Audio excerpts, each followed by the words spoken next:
All right. Good evening, everybody. Welcome to those of you at home. We are roleINC, and this is our Spelljammer campaign. And we will be rolling through Wild Space once again with Astral agents and boats. Agent Kabuki, introduce yourself. Hey everybody, I'm Kabuki. I'm playing Axel, a human barbarian stuck in a Leonin body. You got to see a little glimpse last episode of some mental issues he might have towards a certain type of species. A little bit of backstory there, so we'll see what else unfolds tonight. Lovely. Agent Goonie, introduce yourself. Hey, all Goonie here. I will be playing Ace, the half-elf swashbuckler, formerly of Neverland, who's found himself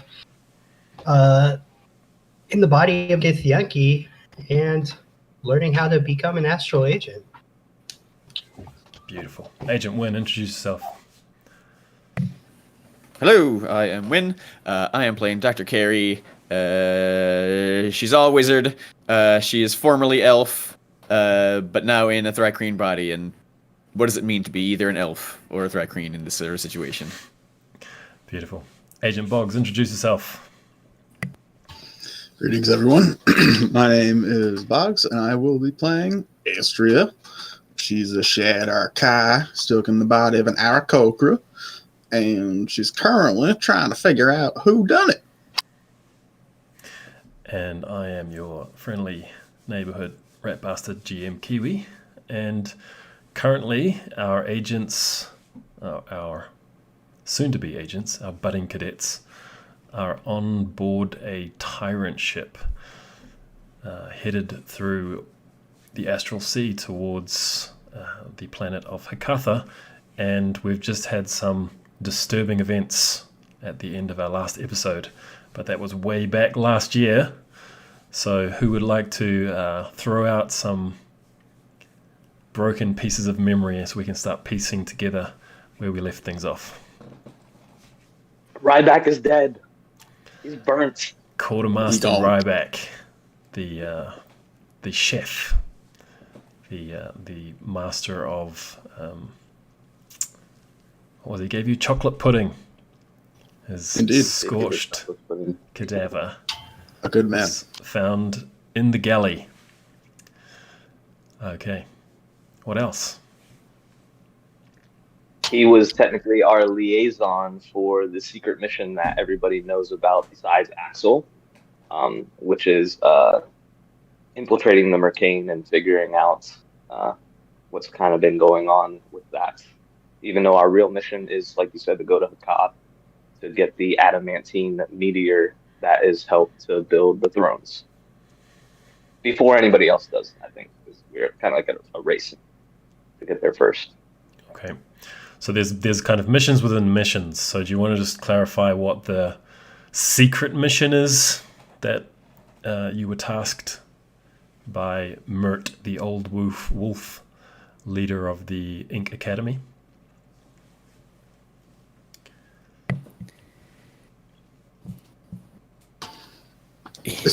Essentially, from what I remember, he's suspecting that the Mercane might be responsible for the attack at the academy that we all went through, and he suspects that it might be partially his fault, and he wants to know who could potentially be pulling the strings as well. So we're basically trying to go into the Mercane, buddy up to them, see what's really going on. Okay. So the fire in the galley, there were some details garnered by Dr. Carey's magnificent investigation of the crime scene. Do you recall, or shall I remind you? No, well, we different. There was all sorts of flames and fires and acids and terrible things being spit back and forth, but when we came closer, we realized that the explosion around the galley could not have been sort of the mephits or just the cook fire. There was something sacred. There was something about it that suggested that it came from the galley itself, meaning that those runes, like we've encountered, meaning it was placed there somehow. This explosion, the methods are something different. Yes. Yeah, I think he found like it was like another ward, and then he also figured that the methods were not something that should have been there, that they were possibly summoned. So there was either somebody infiltrated or a stowaway possibly on board, like Espria possibly summarized. So that's kind of, I think, where we left off. Yes, and I believe the information was a crit that you rolled on your investigation check.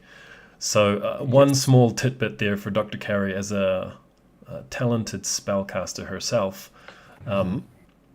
she would realize that someone who placed such things or used such things or summoned such things would have to be a fairly knowledgeable spellcaster themselves. Okay, right. Yes, it wasn't a holy light. It was just a very intense radiant light. Radiant was the word I was looking for. There you go. Okay. The captain, unfortunately, has not been able to join us this evening. So we're down a captain. Real life is a bitch, but it has to come first, as much as we love fantasy games. So there you are, down in the galley. Your investigation has concluded. McKevin is currently helming the ship as you continue to race towards the wild space system you need to get to reach the planet Hekatha. Over to you guys. What do you do next? What would you like to check out? What would you like to see? Well, it seems to me there's two possibilities. One, wherever these runes came from, they were placed on the galley before we brought it. That was part of his gear, right? So either it was placed there by someone outside of this group as we loaded in, or once installed, it was put there by someone who would have been inside. And that person had to be fairly adept at the arcane arts. Can I tell if can Carrie tell if like she could make sort of a thing, that sort of thing herself, or is that like out of her reach? Yeah, give me a with the investigation check that you've got, gives you advantage on an Arcana check. No, we're remembering how to do this. There we go. Oh, jeez. Oh, I rolled a 1 on the die, 7 overall. you got advantage though. Yeah, you've got advantage. Oh, I That's did. true. Oh, Yep. great. There you go. Sweet. Well, that's a 20 then. There is a moment where you're kind of like blanking on it. You're like, is that something that I can do? And it comes back to you. You feel that maybe there's some spells that were back there in your memory at one stage that never made it into the rewrite of your spell book. Like some higher level spells that formerly you used to remember and used to know, just kind of not quite there. They're kind of in the back of your head, but they're so complicated, something's still not quite right up there. That Okay. And you think those ones that maybe you used to have would have been something that you could have pulled this off yourself. But at the moment, with the kind of befuddled state as you are readjusting to life as a bug, Yeah. so Right. maybe you'd say just Okay. out of your reach at the currently, but used to be within your reach. Well, knowing what I know about what I saw, there's only 2 people who possibly could have done this, and one of them is myself, being, of course, a master of the arcane arts, and the other, and she sort of looks up through the ceiling and looks at where the helm is, because that's where McKevin is up there. And between you and me, I don't think he could pull it off. So, I think it must have been from outside. There's a stowaway? So at the moment, Oh, if that's a third option I didn't think about. if I remember correctly, you summoned to the galley Vina and her cohorts. Yeah, the two sisters, yes. And Fred related. And Cricklet have now made... Cricklet was there, the Thrycreen, helping put out the fire. And so you're having this conversation with them as well? I think that would make it better murder mystery environment, so yes. Okay, excellent. So when you say that about McKevin, Vena's like, well, surprisingly, Four Eyes is pretty good. Like, I was on the ship with him, so don't underestimate Four Eyes. I mean, I'm not saying that it was him, but just don't underestimate it. Wait, sir, you were on the ship with him the whole time? Was together? Were you together the whole time? Was he alone? On this ship, I was fishing. Yeah. Yes. Yeah. We know. Yeah, I didn't hang out when with Ryeback Four Eyes. I'm just saying was he's not assassinated. as lame as you might think he's. You know, he's lame, but just not that lame. Well, obviously, but so you were fishing the entire time, even when. So he could have done it. I do think it is odd that he was the first one to come up to us when this situation unfolded, and no one else knew about it.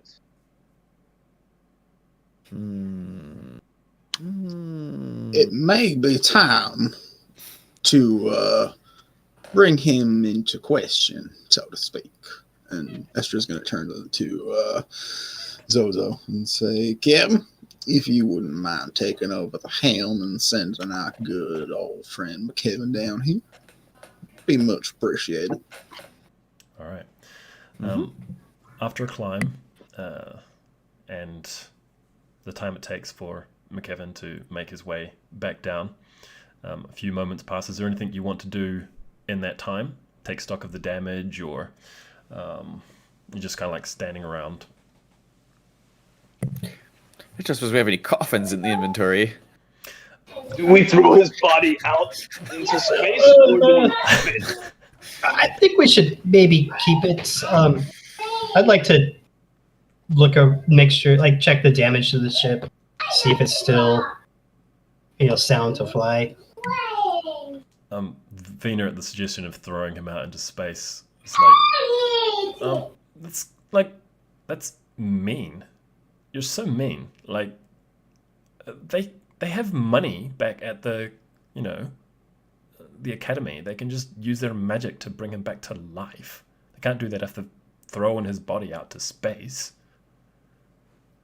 Wait, what? Axel What? looks at her like really confused, like he'd never heard that anyone could be brought back to life before, and he's just like taken aback. What rank do you need to attain such that they'll start reviving you if you are killed in action? That's a good question. I know the ins and outs, but you've got your jar. Like, so if you bust up your jar, you just get a new jar. Do you know if that was his original jar, or is that a new Not one? friends with the hippo. Okay, I'm just saying, don't throw his body into space. All right. Let's just shove him up into one of them tendrils up top and stow him away up there for safekeeping. She's going to look over at, I guess, the Thrycreen cadet that isn't Dr. Carey and kind of like nudge her beak over to like, come on, get to it. Cricklet is staring at you and you're like, you want me to carry the hippo up to the very top of the ship? Well, somebody will help you. Sure. Yeah. Couple of, pick and choose, do what you need to do, but make sure you get back here when you're done. Can we find somewhere down here maybe for him so we don't have to carry him so far? He's pretty big. I mean, I suppose you could, but he's going to start sinking up the place real soon, and you probably don't want that because he already don't smell great. That's probably a good reason to keep him down in the cargo hold, honestly. I'm going to be honest. My concern is that we're flying through the ether, and the ether I think is well established to be room temperature. So Ryeback isn't going to last. he's not going to be a pretty picture in a day or two of this. We have no deep fridge of space to throw him into. Drag him by the rope tied to a leg. Our only hope is to put him away and seal him up. Thrykarine gives a 2-armed salute that's the most lackluster salute you've ever seen, and Fred just kind of like shakes his gelatinous head, and they kind of start dragging away Ryeback's body, trying to figure out how they're going to get that huge GIF up into one of the lookout tentacles. That's going to take them a long time to figure out. As Ace begins to take stock, you can see that the cooking surface, that's completely unusable. That won't be able to be used to heat or cook food. One of the barrels of the supply was emptied to put out the fires. There have been 5 cooking oil flasks placed in pretty deliberate places to seemingly try and make the blaze worse. And there's also like half a cord of pre-cut firewood placed around strategically near those oil canisters to heighten the blaze.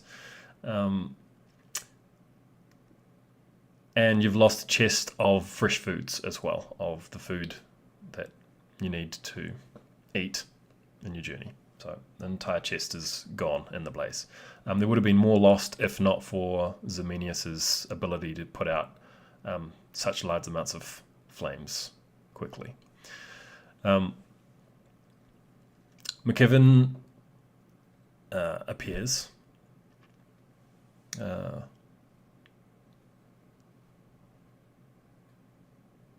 Yes. Esther's going to kind of look at everybody else and then kind of shrug her shoulders and say, I suppose, well, this is kind of awkward, so I think maybe we should stop conversing separately, and then if I deem it necessary, we can bring it to the group. What do you say, partner? And she's going to look at the rest of the senior officers, essentially, and kind of like nod at them, say like, "Don't worry, I got this." Like, did you want trust to me on this. apologize to me in private? Sure. I think that's McKibben? okay. Yes. McKibben, could you look at these right over here? And Carrie sort of leans to the markings that she found, and she sort of traces, the arc of where the runes were. Do you see the? Do you know what this is? It's it looks like a stove. But you don't see the traces here. And she sort of runs her finger over where she sees there was mark. Can you see this? The fire marks? Yes, you don't recognize the patterns here, and here. See that the sigil. You don't. This doesn't mean anything to you. It burned, and now it's broken. And Carrie looks over at Vina, having defended his aptitude. She sort of says, she just raises her eyebrow very prominently at Vina and looks at. Whatever. If the captain's upstairs, and if nobody needs me, I have some fish I was trying to catch. So. Okay. I mean, you ain't gonna be going very far, so I suppose you can go back to fishing. Her and her mean girls kind of off they go. McKibben's still kind of just staring at you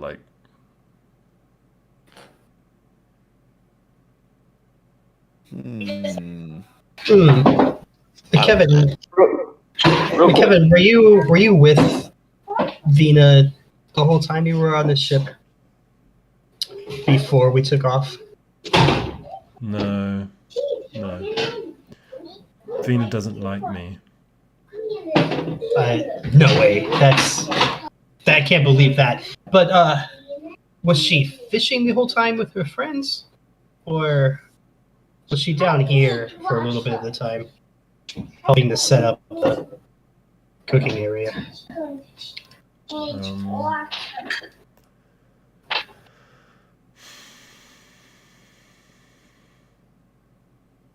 Maybe she was down here some of the time? Good to know. She can be helpful. Noted. All right, look, this ain't going nowhere. Look, McCaven, we think that someone probably killed old Ryeback here, and yeah, there ain't many spellcasters on board that could have done that. So I don't suppose you would know how to find someone like that, or would know anything about that. Not saying that you would do that necessarily. The Thrycreen is pretty good at magic. Do you mean me? Talking about Orm? Dr. Carey. Well, yeah. Dr. Carey was with us the entire time, though. Real quick question, out of character. When you were talking about the setup of how everything was done with the rope and stuff, what was the things that were in like certain spots where did you say there were candles or something? Just so like going through the supplies, you notice like certain supplies have been like kind of strategically positioned placed, and they've like burned and they're destroyed, but you notice that like they've kind of been strategically positioned to make the blaze kind of worse. Gotcha. Like dried wood and oil, flammable stuff.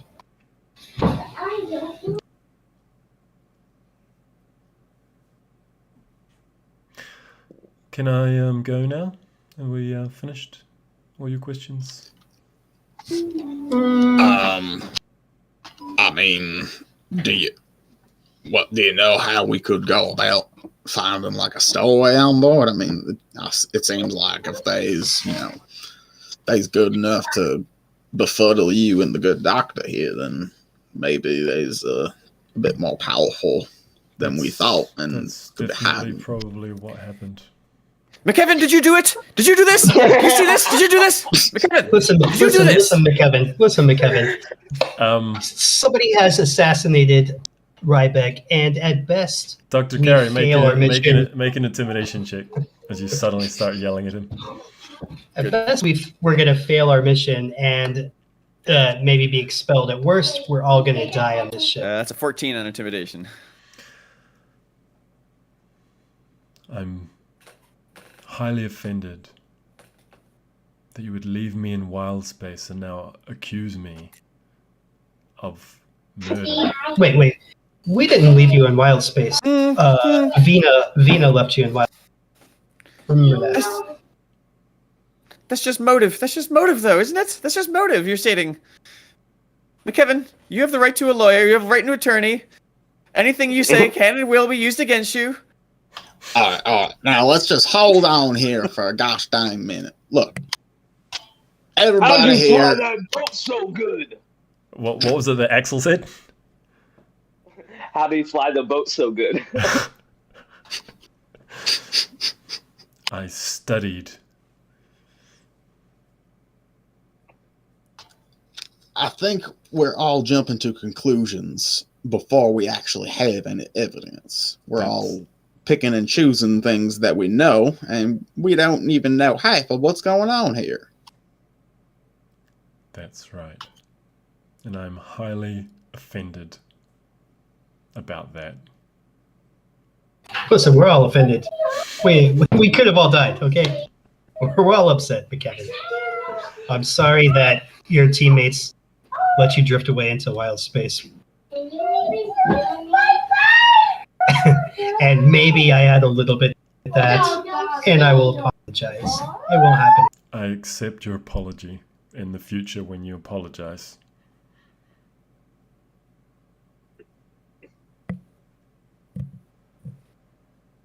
Kevin, the wheels of justice are slow and they're painful, but they run true.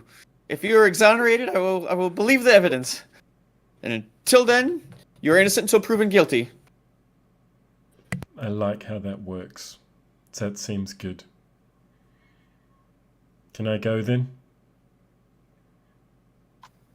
Yeah, I guess so. yes. Just keep an eye open, I guess. Axel's gonna put a hand out and stop him real quick and say, "What were you doing, and why were you the first one on scene?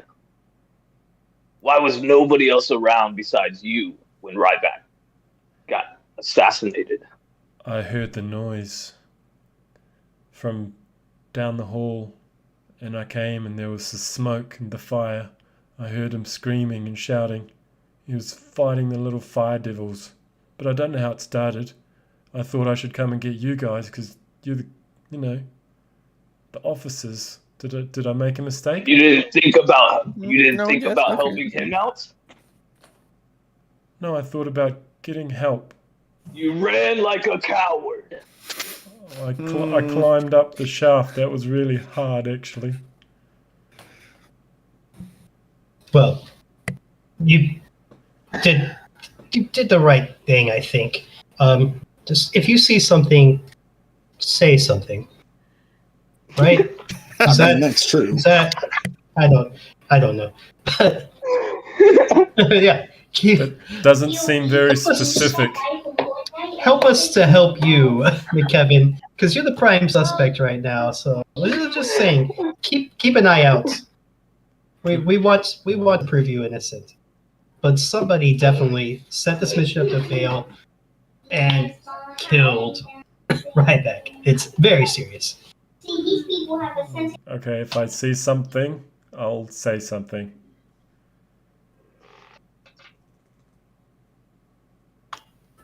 Ace, I will slap him on the ass and that boy. I'm watching you, coward. He backs off.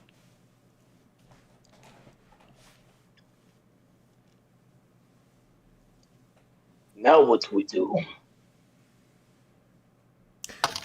Well, it would seem he's either real good at pulling the wool over our eyes, or we have an intruder on board.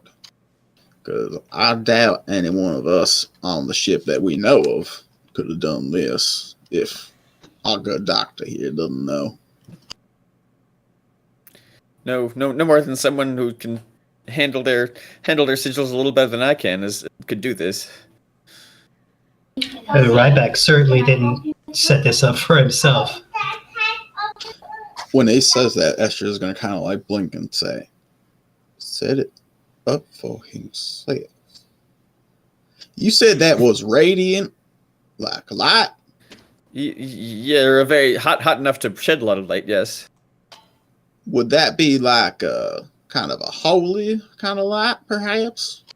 It could be. Could be. Do we know if Ryeback was some kind of holy man of some sort, like a food cleric?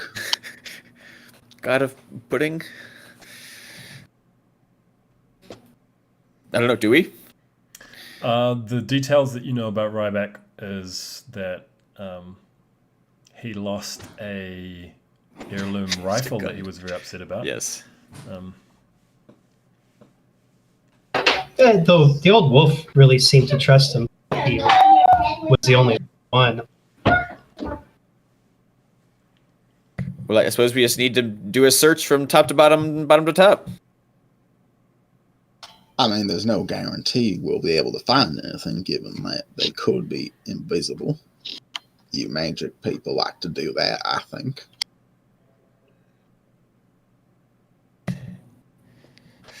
Does detect magic catch people who are invisible? At least know that there's someone invisible around. I think so.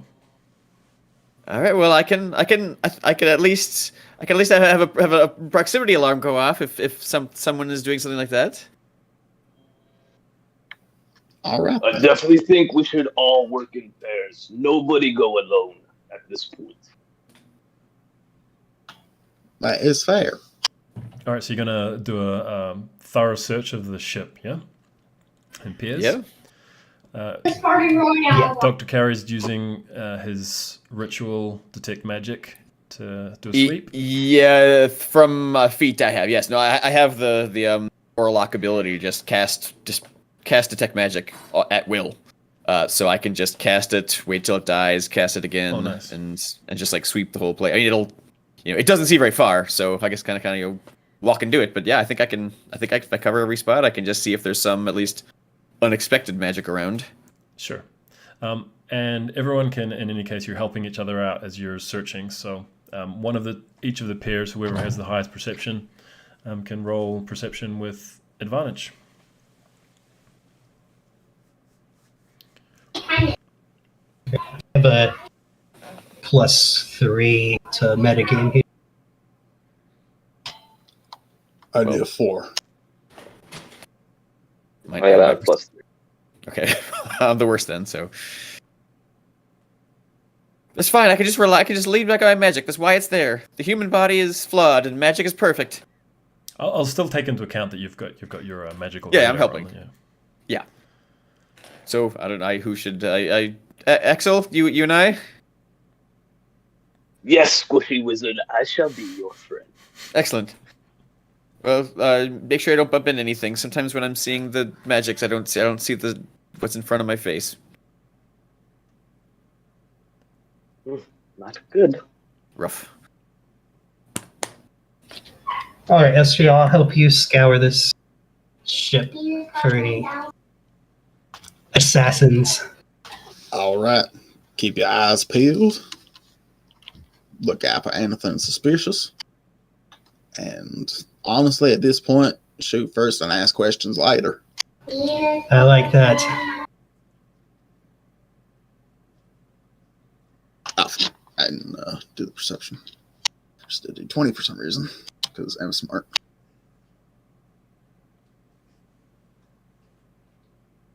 That is a 13 on the dice. Okay, so you guys have swept the ship. Dr. Carey hasn't picked up anything on the radar except for a moment when you are passing by Fred and Cricklet. You're getting some pings off Ryeback's body.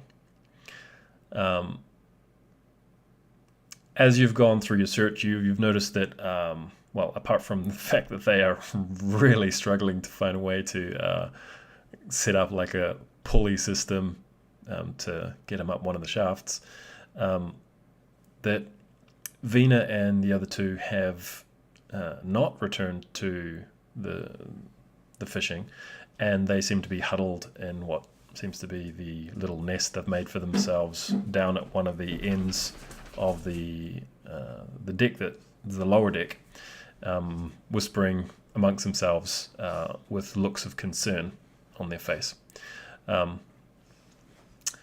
But you've searched the Tyrant ship from top to bottom. I mean, you've returned to look down the hollow deck, and you can see that there's nothing moving around there. Are you wanting to search there? You don't think it would really make any sense that anyone could be there, given that that's where you were, but are you going in there too?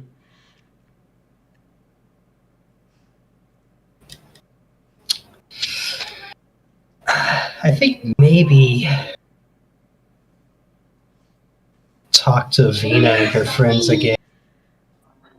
I don't know. Something like that. Okay. But your research doesn't come up with any stowaway.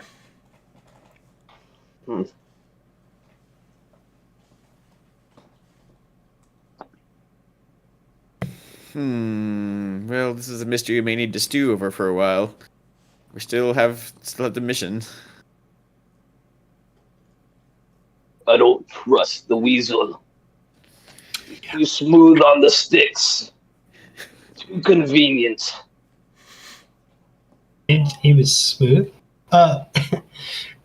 Anyway. Flag of the flag. Whoever is trying to sabotage this will probably try again, so we just keep our eyes open and don't let our guard down. Maybe we'll just catch somebody in the act and we won't have to do all this investigation. Easy peasy, right? Well, they could just be waiting until we get to where we're going. Then they meet up with whoever they's gonna meet up with there, tell them about us, and then mission's over. We're gone. Never to be heard from again. I didn't think that. That's a possibility.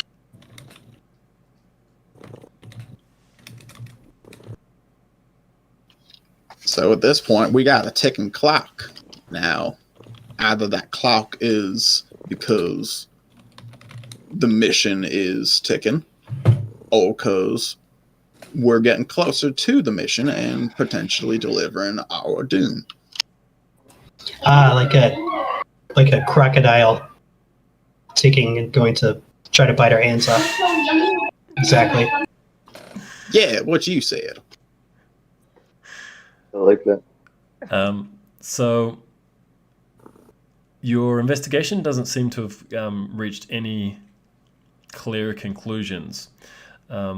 Is there some next step, or are you given it? You're going to put it in the we need to just carry on or make a decision on what to do next. I do want to do one more thing, I guess. Once Carrie doesn't want to help with the horrible-looking work of hauling a giant corpse around, so she doesn't want to bother them. But once the corpse is stashed wherever its final destination is, once everybody's walked away, she wants to go and investigate the corpse of Ryeback. Okay. Because of the magic you detected? Yes.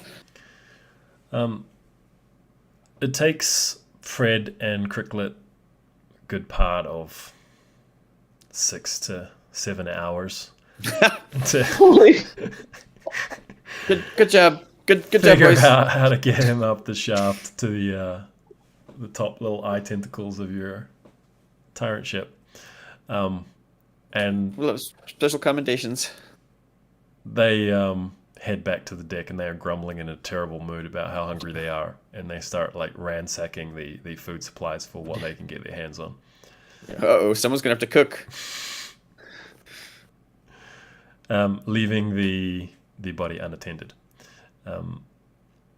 What's everyone done over those hours in the ship?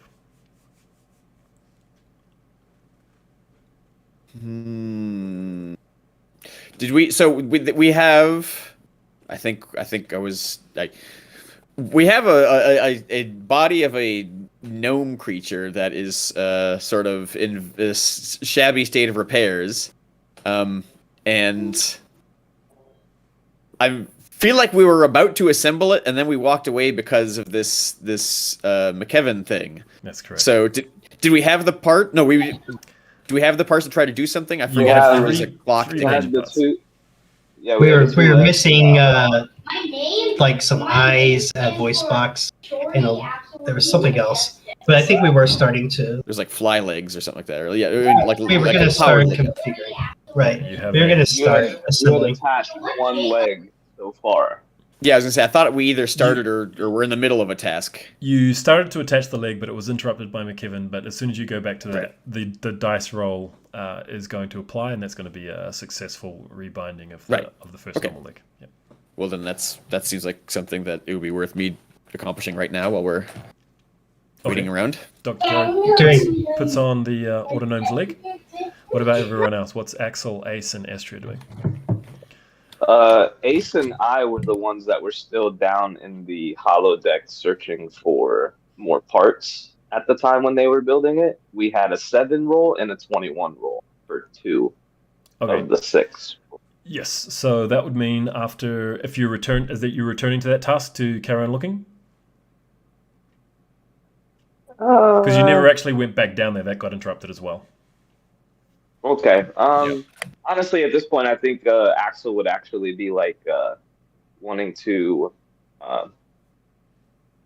take care of his wounds because he's definitely on high alert now with the assassination attempt. He would try to take some time to probably use a mess kit on himself or one of his potions to kind of heal himself up a little bit. Are you thinking like short rest and then do stuff, or taking a long rest, like patching up, take care of the rest of this tomorrow kind of thing? I guess that would depend on what else the rest of the crew wanted to do. Yeah, did we do this already? I'm fine with the short rest, but if they want to do a long rest, I'm good with that as well. There was a short rest that you took before the battle with the Mephits. Ah, okay. Ace got pretty tore up in that battle, so I wouldn't mind taking either a or maybe possibly even more. So here's my thinking on it, at least from Estra's point of view. My trance allows me to do a 4-hour long rest, so I was planning on doing that to also get my spell slots back, and then going to talk to McKevin.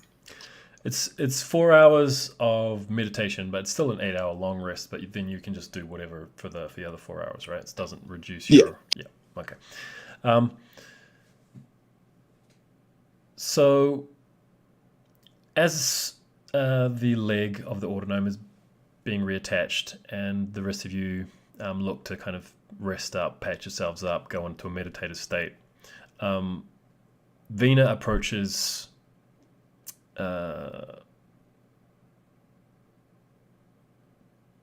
Dr. Carey in this situation. It's going to approach Dr. Carey. And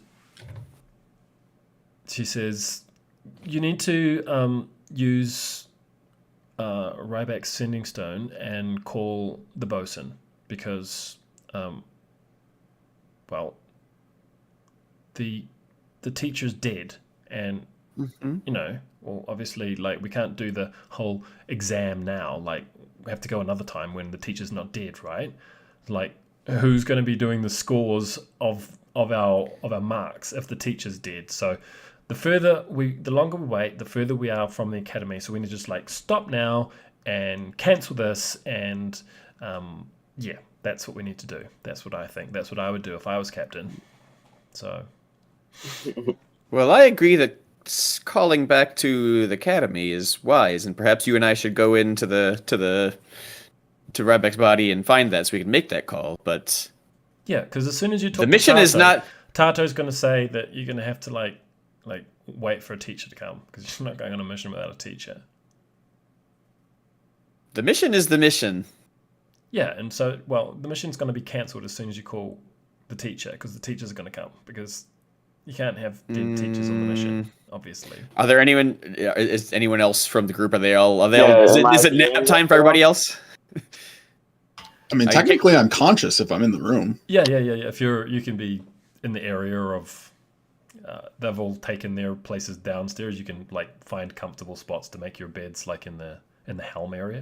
There's plenty of space.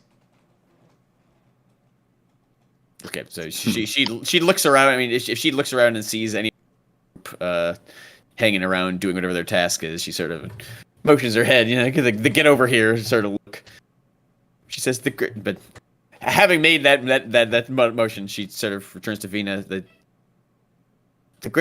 The grade will be fail if we don't finish the mission. We already failed the mission. The teacher's dead. Keeping Ryeback alive was not the mission. Keeping the asteroid out of the hands of the Mercane was the mission. Yeah, but you don't do the mission when the teacher dies. That's not how it works. She's gonna like feel a body like come up behind her, and she's gonna see the shadow once again, reminiscent of what happened in the barracks. She tenses up. And all she hears is, "We proceed on mission." Oh my god, this is totally on you guys then. Like, whatever. And she walks off. Maybe we could call Mert on that sending I stone. think she had a valid point about the sending stone, but we should continue. All right, well, if she stormed off, then now's a great time to go proud at the corpse. Okay. You go and check Ryeback's body. Turn on my magic scanning again. Which makes it much easier to find that he has 3 sending stones on him. A paired set that are identical, and then another sending stone that doesn't have a pair. And he also has a very intact bag, satchel, given that the rest of his body is so badly burnt. The satchel is, there's not a mark on it. And it's glowing magical as well. Well, if he's carrying any secret mission documents, I suppose we might need to know what his secret mission documents are. And yoink, she opens up the bag. You open up the bag and it's like looking into this void, much bigger than it should be. Nice. You can't see anything in the void though. If I stick my hand into the bag, can I feel around if there's anything in there? Yes, almost as soon as you stick your hand in the bag, it's like you find something instantly that you didn't see a moment ago. And you take it out, and it's a set of Tinkerer's tools. Oh! Aha! Well, these are clearly meant for the mission. She'll set that aside, just turn through anything in there, turning the bag out. Oh, can you just turn the bag out? Well, no, she would want to do it systematically. This is Exhibit A. This is Exhibit B. Okay, you systematically turn out 10 healing potions. Oh boy. Oh, nice.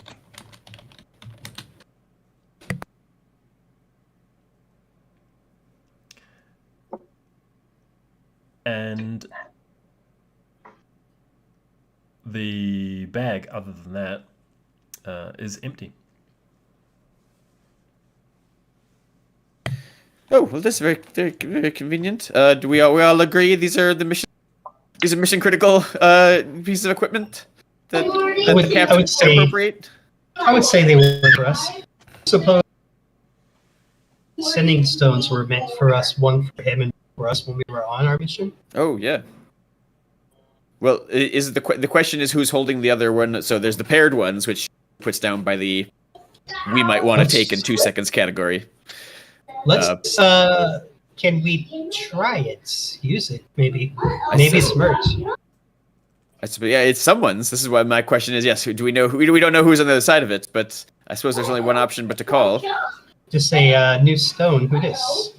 I heard somebody say that before. Carrie sort of holds the unpaired one and offers it to see if anyone else wants to talk on the phone. I'd do it. Esther's gonna like look at him and be like, "Yeah, I don't want to talk to nobody." If Ace is willing to chat on the phone with whoever's on the other side, just random dial this person.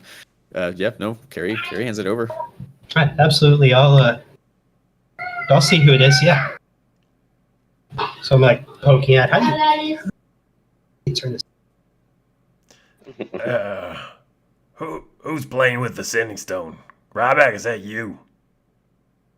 Hi. No, it's not Ryeback. How did you get this phone? You recognize the voice of Bosun Tardo. Tardo.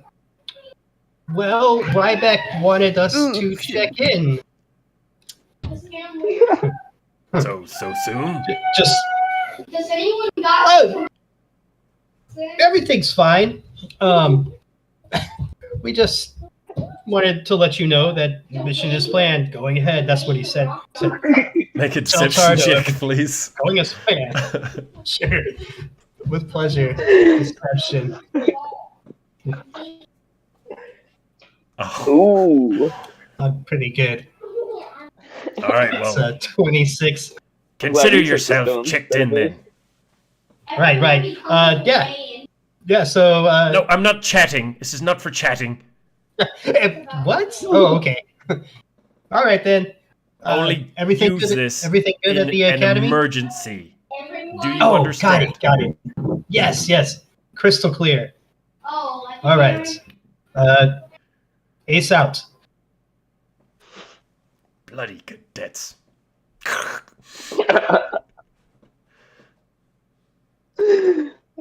I assume they heard that it was Tardo. It was Tardo.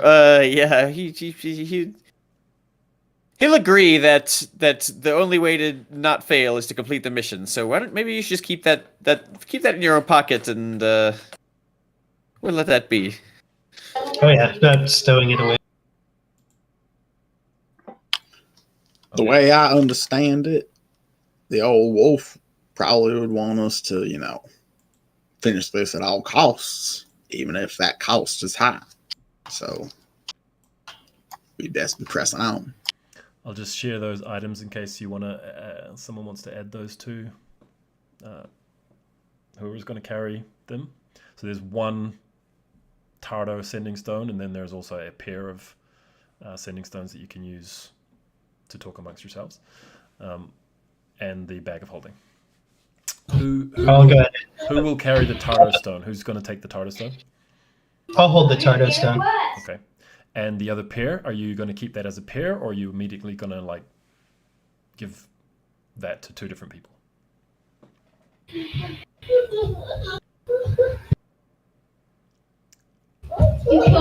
Say again, Win. I think you're muted. Sorry, I'm muted. Yeah. So Minius and I, at least, we can talk to you guys wherever we are, anyways. So I don't think I need it, or I think you guys might be better off with it, or the pair. This is true. And if we're going along with that logic, it might be best if I take one of the pair.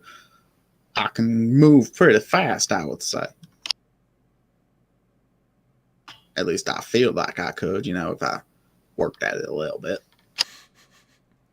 If Axel takes the other one, Estrion will start hearing him use it to sharpen his blade.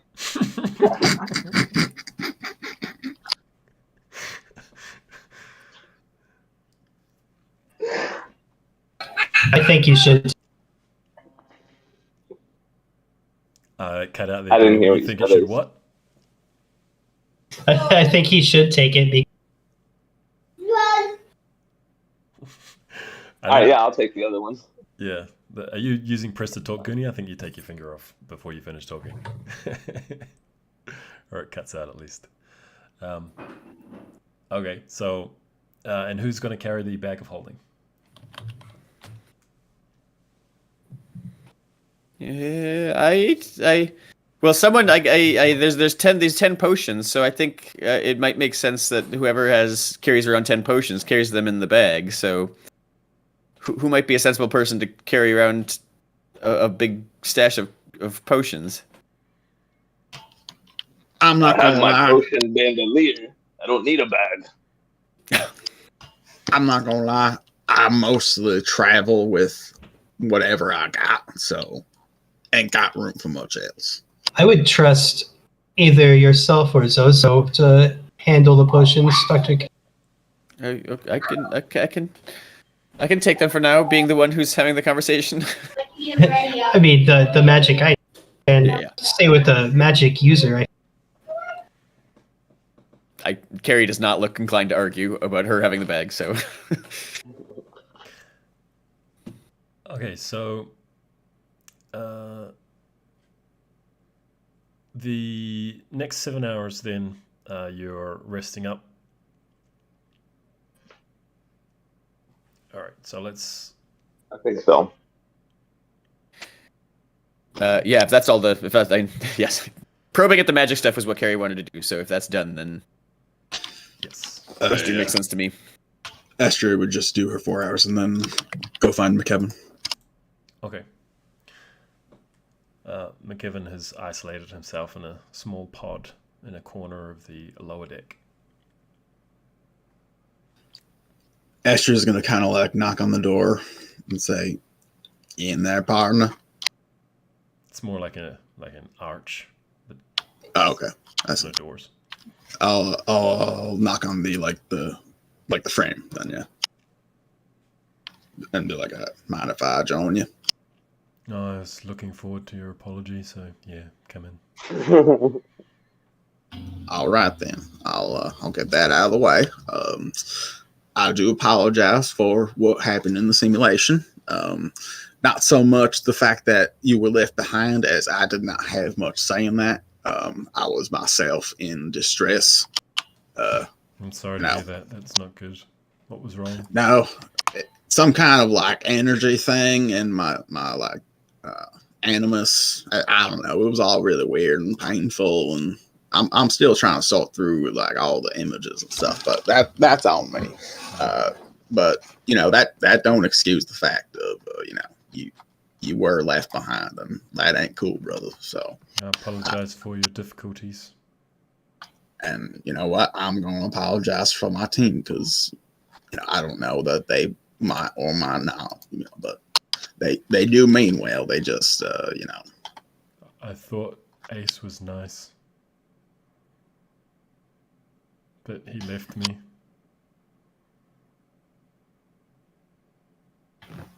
The way I see it, partner, is we can only look out for ourselves in this world because ain't nobody gonna be looking out for you better than you.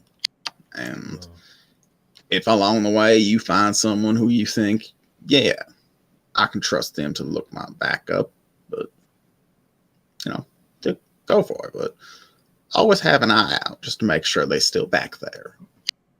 Because sometimes they might not be. Sometimes they might have fallen. Sometimes they might have gotten lost. All you can do is press on. You'd make a good dad one day. Well, I ain't one for doing families because, mine was not great. I mean, from what I remember, they may or may not have been like breeding me to be a sacrifice of some sort. Not too clear on the details just yet, but yeah. Well, I understand. Anyway, partner, I understand and would sympathize with your position. I understand too. Yeah, at the moment, we ain't got time for animosity and such because we deep in it. A bit more than you. Friends again. All right, I appreciate that, partner. Just know things is gonna get kind of weird soon. So whatever you do, know that what we're doing is on the Academy's orders, and we're gonna make sure nothing bad happens to us. What does that mean? I wish I could tell you, partner. I really do. That sounds like you have secrets, Istria. We've all got secrets, partner. Just some of us are better at hiding them. That's true. I don't have secrets, though. Well, good on you, then. I'm really just an honest person. I'm like an open book, honestly. Would you like to be like an open book, Istria, and tell me your secret? Well, if I was to tell you this secret, then I would be betraying the trust of another who has, for lack of a better word, put a lot of trust in me. You could just nod. I could ask you questions and you could just nod or shake your head. And that's not telling a secret. That's just nodding and shaking your head. I suppose that's fair. Okay. Does your secret have to do with the Quartermaster? She's gonna nod her head. Does your secret have to do with the mission to get the meteorite? She's going to wait for another beat or two and then kind of nod her head like, yep.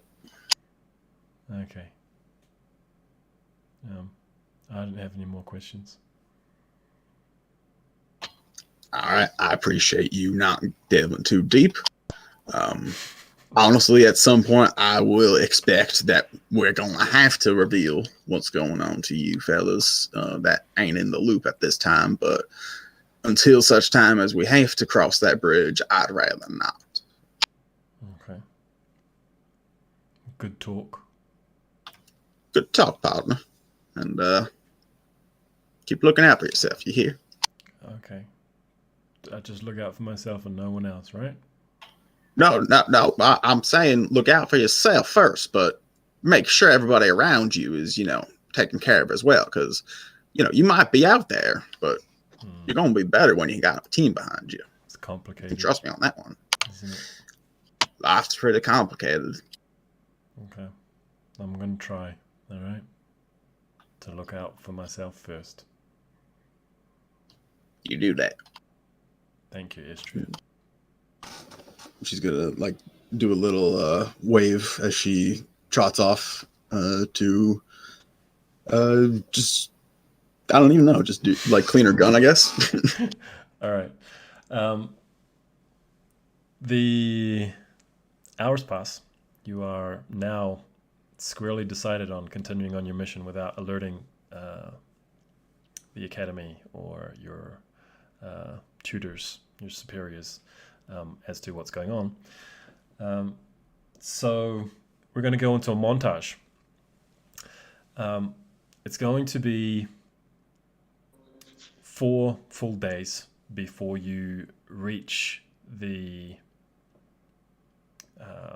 system, the wild space system where Hekatha is. So what would your major activity be during that time?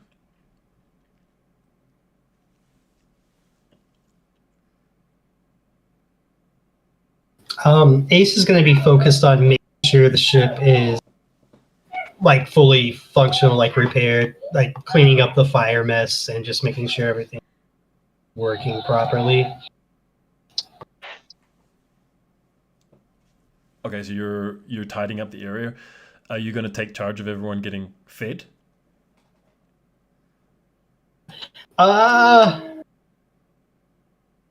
Yeah.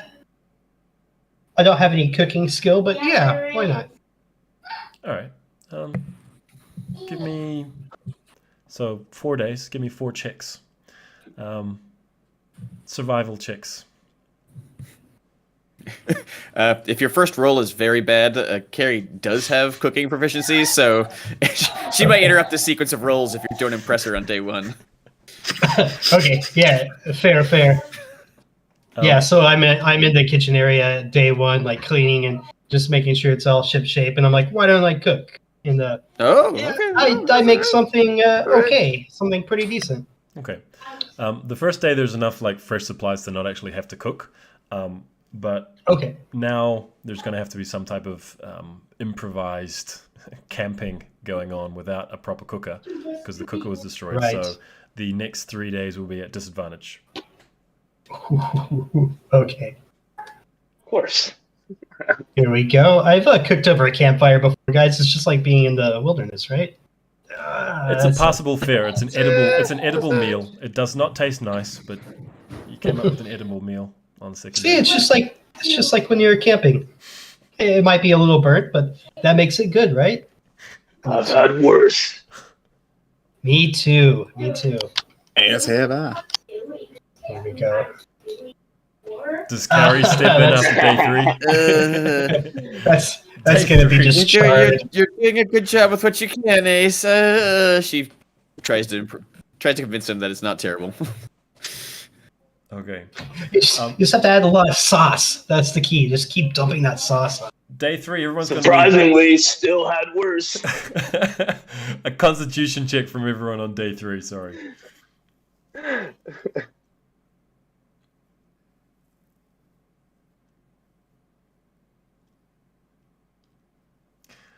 That does not sit well with Dr. Carey. Everyone else stomach sit. Ace has got a bit of a rumbling stomach. Sorry, Dr. Carey. I don't know how to cook for. No, the hardship. It's just the hardship of the mission. It's very good.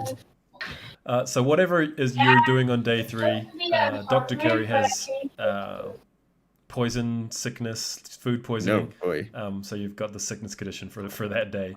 And Okay. the last day of food there, Ace. All right, let's do this. I think I feel good. Gotta hit disadvantage here. I learned what I did wrong last time. It was I cooked it too long. 16. No, it's not all the way The, over the there. last meal is a huge comeback. It's magnificent. There were some really like low morale there on the ship, but the last day just pulled it back together and cheers everyone up. There's even some laughter and joking. You know, I make mistakes, but I always learn. All right. What is everyone else's major task that they're dedicating themselves on this 4-day journey?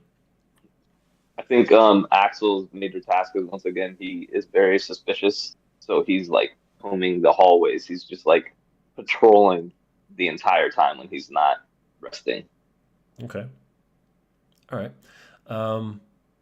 Let's do a major search each day to see if you come across anything strange. Perception or investigation? Perception. Yeah.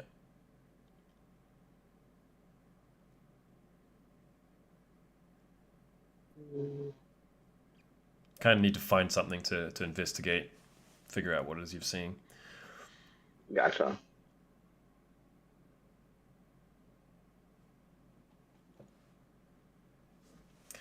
All right, Axel, a man on a mission. Getting more and more used to it. You know the ship upside down. You can get around that ship now so quick. You've mastered all of the jumping up the chutes, and they're like magical elevators now for you. But Nice. nothing untoward, no stowaway comes up, no signs of someone avoiding detection that you can see, and you have really turned this place upside down. What about Dr. Carey and Astral? Gotta be McKevin. Yeah, I think that Dr. Carey would sort of start that first day. You know, anytime any of the other group would sort of come by, she'd pretend to be reading, but just peering over the book, listening to what they're saying, watching for any specific activities.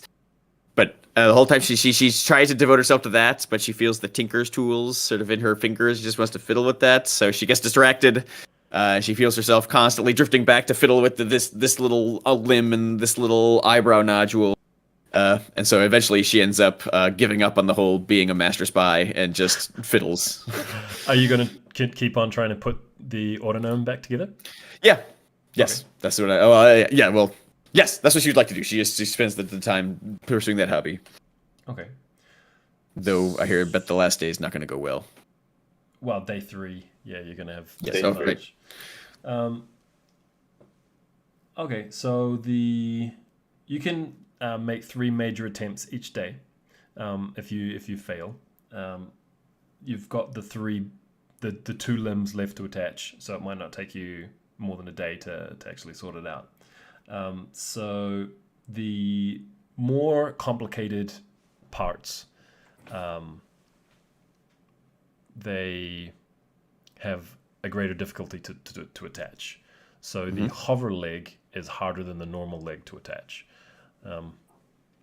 But it will attach with your smithing tools. So if you prefer to use the tinker tools, you can use them as a substitute, because they're similar enough that you know your way around them. But instead of your full proficiency, you've only got half your proficiency with them. So instead of a +2, they're giving you a +1. Okay, well, she'd do this thing that she was most confident in being able to do first. So I guess the legs go on with the smith tools. That seems like the first place she'd go. So you said 3 rolls per day? Yes, you can try 3 rolls per day. Yep. All right, well, so here's day 1. There's a roll of... Okay, straight away, you get the leg on. First go. No, I rolled. I should have... Yes, I agree.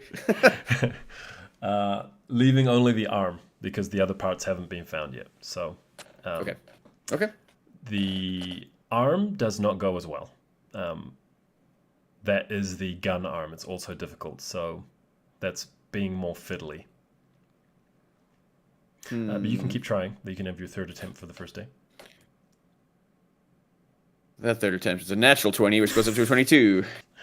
Beautiful. All right. So after a day's work, you've got all of the major limbs of the autognome put together. It can stand up, it can hover, and it's got its arms and can turn it into like a rifle.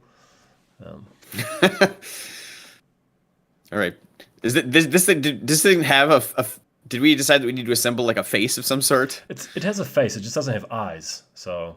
Oh, okay. Doesn't have eyes. I see. Yeah, and when it tries to make noise, like it is making noise, it's just kind of like Is there, Carrie Turtle, is there like a voice modulator? Is like a that we need for that? Yeah, you Do we have think it? that there's like you figure that there's like the eyes are obviously going to need something to make it able to be able to see, and something to modulate the voice, and probably there's some interior parts that once you look into it that are required for the full functioning of the system. You think the arm can be attached to some electrical parts that maybe it's able to like generate electricity itself, but that's going to need some more intricate tinkering of the interior to connect that particular part. And do we feel like we had searched that? So the center, I don't know if we mentioned this today, but the center of this ship is just a huge pile of junk. Do we feel like rummaging through that is a possible source of these parts? Yes, absolutely. Yes. Okay. Well, that might be. Why don't I let other people say what they want to do? It seems like if Carrie has nothing more to do, her obsession might drive her to just rummaging for days on end to find these pieces. Okay. So what about Estria? I think Astria would start off by trying to figure out how the guns on the ship work and if they're able to fire at this time. Interesting. Okay. All right. So, cool. Let's say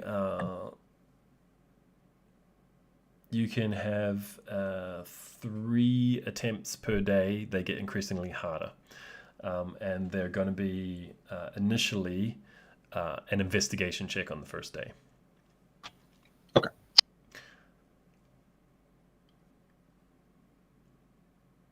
Oh, That is a nat 20 plus 0, which is a nat 20. okay. That's going to give you advantage on the next 2 checks as well. Sweet. Still investigation, right? Yes, but now with advantage. Okay, that is a 16 with the advantage. And last, 19 with advantage. Nice. Okay. You're almost certain that you don't have the physical appendages necessary to activate those things, but you are able to figure out that the spelljamming throne navigator could subvert the system through the throne and avoid all of the natural controls of the ship that require basically being a beholder, you kind of figure out, and having these magical eye stalks, that the person in the throne, sitting in the throne, could subvert the system and take control over those 3 lookouts, could be turned into like essentially magical cannons. Okay. In that case, since I'm assuming that would have taken the first day, Yep. On the second day, Estria would go to Dr. Carey and say, What you would have figured out, though, you've figured out that you think you know the bay that it connects to, so you could direct the navigator's attention to taking over that bay to activate the cannons. Okay, yeah. Then whoever is on the helm at that time, I guess I would go to them and inform them of. I think Zemenius is navigating at the moment. Makes the most sense for him to be doing that. So yeah, I'll relay the information I have on this weapons bay to Zemenius, and ideally he will be able to get weapons online. Okay. So that could be a task that Zemenius then would take over the next 2 or 3 days, given that it needs to be sitting down, which would free you up to... You've unlocked it for Zemenius, basically. Cool. Leaving you 3 days to do something else. In that case, honestly, Estria would probably like do whatever kind of like training she can do in this area, whether it be like just physical or like trying to like meditate or what have you. Would Estria be interested in training something that she's not good at? Training something related to the new working as a crew member type skills, or working as an officer type skills, or something that she's already good at, essentially? I think in this case, given that we're going into a situation we don't really know what's going to go on, she'd probably try to work at something new because it might come in handy. Okay, what is she gonna? So thinking of like the skills that you have, or the abilities that you have, or the kind of the ship type skills that could be possible. What's she focusing on? Give me a specific thing that she's focusing on. I think would this ship have like a library, like a database of any sort? Not accessible to humanoids. Yeah, that makes sense.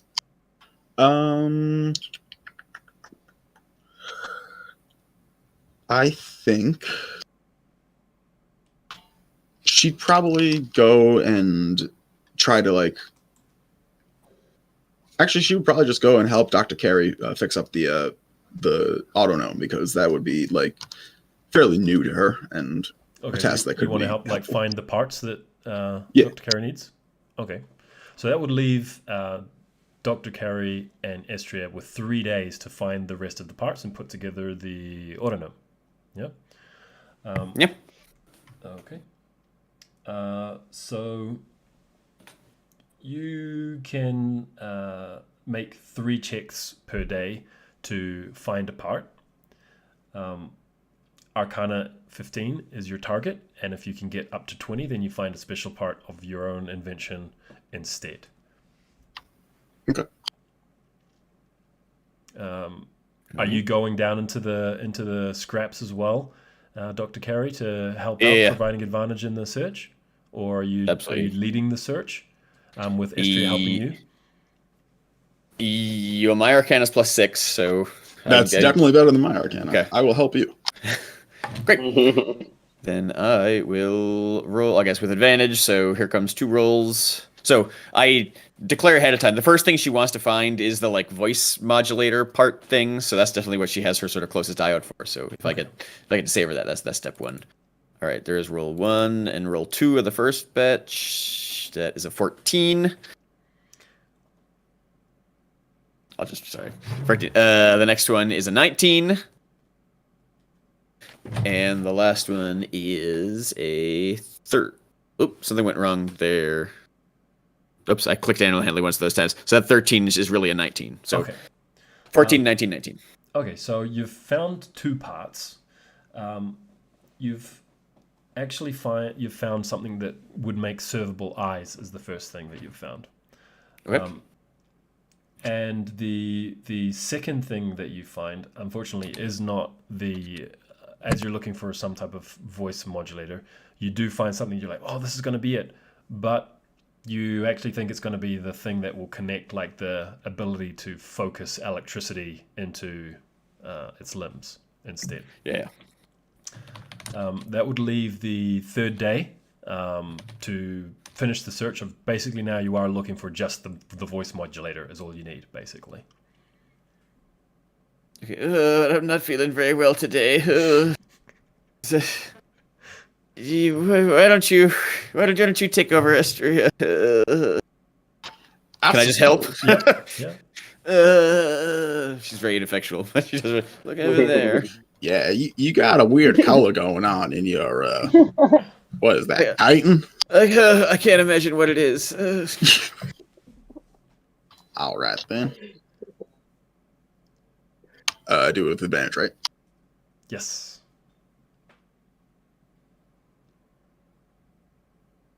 Okay, that is a 16 for the first attempt. All right, you find a voice modulator. Oh, okay. That's right. Oh, right. It's 15. Okay. So now all that is left is to put those parts together. Okay. Well, I have my free 4th day. There's still 2 parts of day 3 if you just want to take it easy and wait till you're feeling better on the 4th day. Yeah, I don't feel like it'd be best if I was working on this on this particular day. Yeah, let's just call it an early day, Doctor. This is great. This is exactly what I was looking for. Thank you. No problem. You go get I'm gonna go over in the corner. All right. Axel pops up. All clear again. Keep it up, partner. There's actually nice smells from the kitchen coming today. Not like the day before. I found some different ingredients.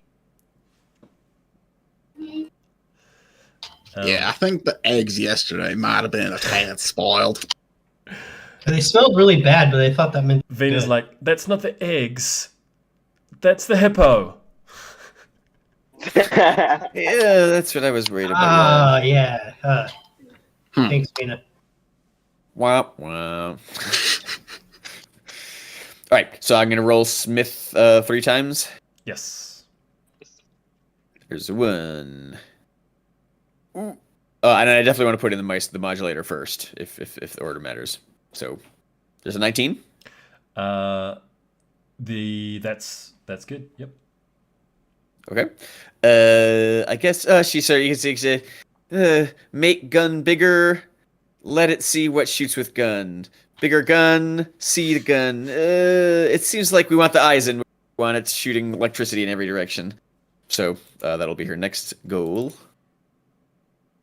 Oof, that's bad the first time. So 7 the first time. Oh, Yeah. that's a most unpleasant feeling. No, sorry. Oh, Let me fix that. Let me fix that. I can fix it. I see you now. Oh, and you can speak. Oh, you're surprising. You have 4 arms. I have 2 arms. That's a fact. Are you with the academy? I have learned many things in my time. I am 3 years old. Happy birthday? Oh no, never mind. How did you get in the ship? My name is Tolstoy von Bibbidi. What is your name? My name is Dr. Carissa Tappenham. Thank you very much. That is a pleasant name. What is your Dr. excuse- Krista Tappenham. Did I say that correctly? Krista? Carissa. Carissa. Ah, sorry. You say Carissa. Dr. Carey is fine. Yes. Yes. Thank you. Good. Dr. Carey is fine. Okay. Were you made to be part of the ship? I was. What is your major function? My major function was serving those who were taken by the floating eye creatures. Oh. They were Oh, you're an orphan? torn apart, and so was I. Are they the sort of person who we can put back together? Negative. I'm sorry. It's okay. Well, I didn't mind. we're flying into deep peril right now. You're welcome to stay here on the ship until we can redock, but I'm afraid I thought that if worse was come to worse, it would be best if you could see and also hover. If you could see down there. And also attack hostile people with this arm you'll see right here. You And think a lot of things, don't you? yeah, well, best be safe. Yes, best, better be safe than sorry. That's what I always say. Yes. I have no fear function, so really, I don't mind if I'm torn apart again. If you need me to serve you in a dangerous situation, I won't mind. I am most grateful, and I am happy to tag along behind you like a puppy, as they say. Oh, very, very good. Sit. Oh, well, certainly. And Kay says, "Oh, thank you." Okay, and Kay just bustles off to sort of clean up her work area and things like that. All right. Von Bibbidi stays there, sitting obediently, just waiting for the next time someone approaches to talk to them. I feel like that would be Esther. She'd probably come in and check on the doctor. Like, hey, doctor, how you? Oh, you got it working. I am. Oh yes, Fully very pleasant. functioning You can now. speak with I them. can see you. I can hear you. I felt you before. That was a great job on my legs. Thank you. My new leg is much better. Excellent. Well, I'm glad you're functioning, little gnome bot. Hopefully you don't get torn apart again, but things can happen in the deep space. That would be preferable, but I can be repaired. Well, all right. Glad to have you aboard. And she's gonna kind of just wander around and see if there's anything that Axel might have missed in his patrols. Just as we backtrack our last little moment, I'm going to ask for you to each describe one incredible moment that happened during those 4 days, just of your own invention.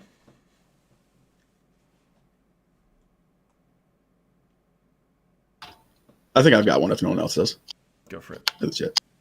So I think this is actually on the 4th day when she doesn't really have much to do left.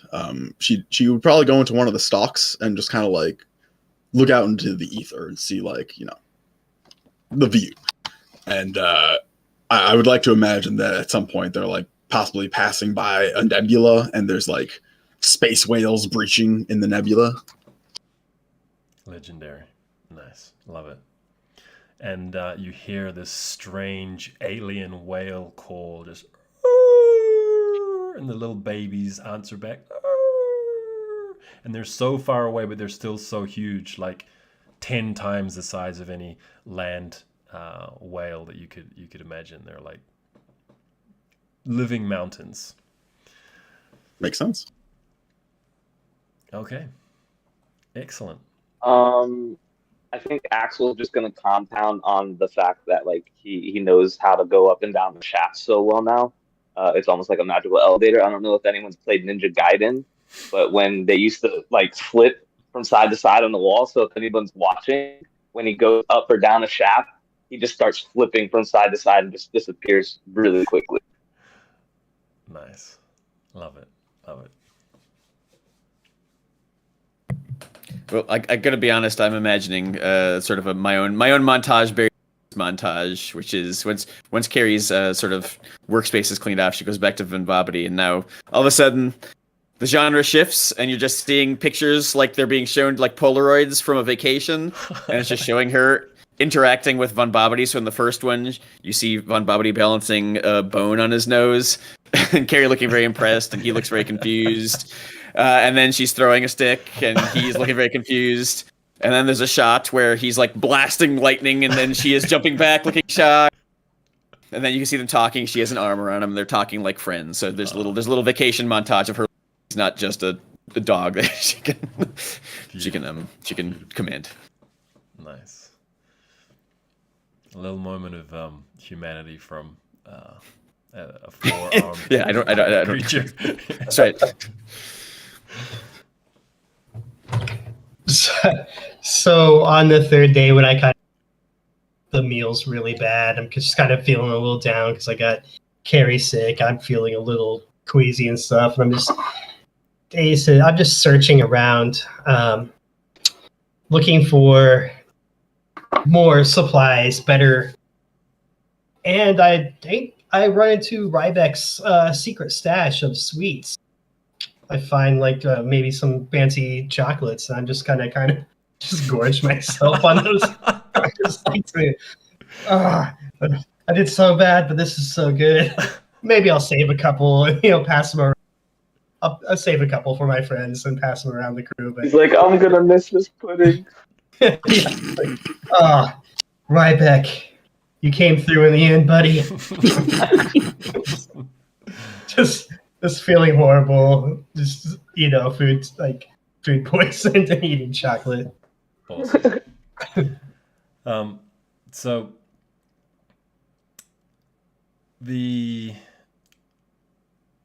approach of the edge of this wild space system is like approaching a sheer wall of glass visually. The only one that can really sense it is the navigator, because the only deck that really has like windows on the outside is the holodeck. Unless you're up in the stalks, you're not seeing it. So perhaps Estria, in that moment of the whales, you're still up there and is perhaps perceiving it from one of those eye stalks. Sure. But Zemenius perceives that there's like a moment where the throne interacts with what would be like a reality separator in a way, that reacts with the throne and kind of goes to open up a portal, but it acts in the strangest way. Like there's already a tear in this reality separator, a massive tear that the throne kind of stops reacting, and the Tyrant ship just flies through this tear rather than having to open it up. And the last moments of the journey in wild space, the speeds now with much more planetoids, moons, and asteroids in the wild space system, the ship begins to slow, and you approach this very bizarre disk planet that is Hekatha. It is a flat Earth, so to speak, but 80% of it is water, and that freezes on the outsides as you are very, very far away from the sun system in this wild space system. You're basically on the outer edge of it where you encounter this planet, and the landmass at the center of this planet is huge. It's a spire that's only rivaled by the one that you couldn't see the top of where you were parked up, but it is reminiscent of that. And this watery disk has to be thousands of miles wide. And as you're flying, you're noticing that there is this strange... Well, Estria and Zemenius would be the only ones that really can notice it, but they're both aware of this strange, rippling, cracked light in the air that seems to be everywhere you look. Your focus goes away, you look somewhere else, and that rippling, cracked sensation, visual sensation, returns no matter where you look.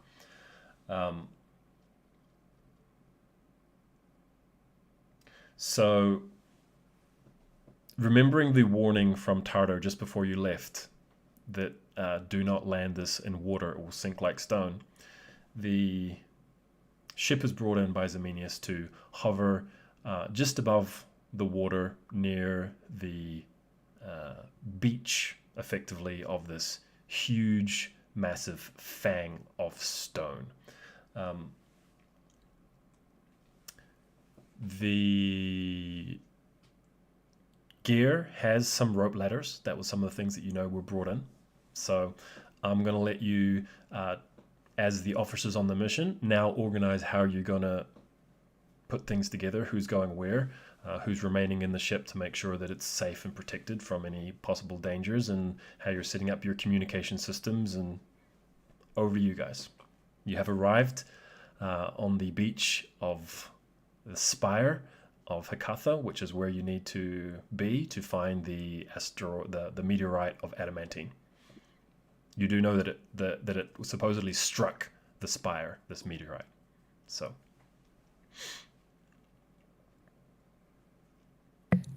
do we currently know that we're in the area of this asteroid, or if it looks like this spire thing is enormous? Is it really? Do we think we need to fly around to look to search for it? You could do that, but you'd need to make sure that someone's got like proper eyes, like a good up in the tentacles or down in the holodeck to like get a good view to make sure you're at the right beach. Okay. It seems like the first thing to do would be to sort of skim around to make sure that we sort of have an idea of where the... We're either searching an entire planet, or we have an idea where we need to get close to where we have an indication that it landed. Yeah, I think that's smarter for sure. I have this the navigation small eyeglass thing. Right. I can climb up into ice socks. I'm also in there as well. Okay. Oh yeah, that's right. Does Axel want to try and get eyes on that from, unless you're like entering the third of 3, which is the where Ryeback's body is. You have to go to the holodeck. So Can someone haul that down for the size dock? here, as you call that out, Crickle, I'm not me. You know how long it took me to get that up there. That's I mean, wrong. yeah. I'll probably just go back to the holodeck then. Yeah. Okay. All right. So from the holodeck, the view is much more difficult. So you can still have a perception check with disadvantage, but Ace and Estria, you've got a good view, and Ace with your little binoculars, you've got a +2 on your roll there.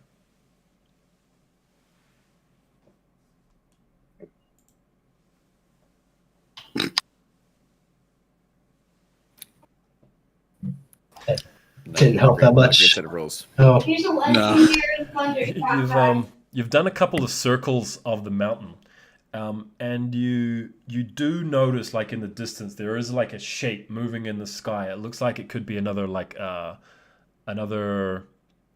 tyrant. Yikes. yeah. It looks like we're not alone out here. Take it on foot. Do you want to keep like searching, or kind of like land and keep your tyrant hidden away from that zooming silhouette that's far at the moment, but if you're going to keep circling, could spot you possibly. Although you are in a tyrant ship, so good camouflage. Just fly casually. Gonna go around once more. Take your chances. Yeah, if people are willing and able to keep looking, I feel like I mean, we want to. I'm game. I'm game. Oh, what a pity. I mean, The windows are so small. Yeah. Okay, that's a 19. hey, there we go. 23. Okay. The second time around, you both see it. There is like a circular impact mark in one of the faces of the spire. So you figure that if it hit there, it probably fell down somewhere on a trajectory from that side, that landing on that beach is the good beach. I'm just going to roll a fly casually roll for Viz. Ooh, trying too hard. I think. You do see that shape has kind of like changed course and might be flying in your guys' direction now. So you might want to do whatever you're doing with speed.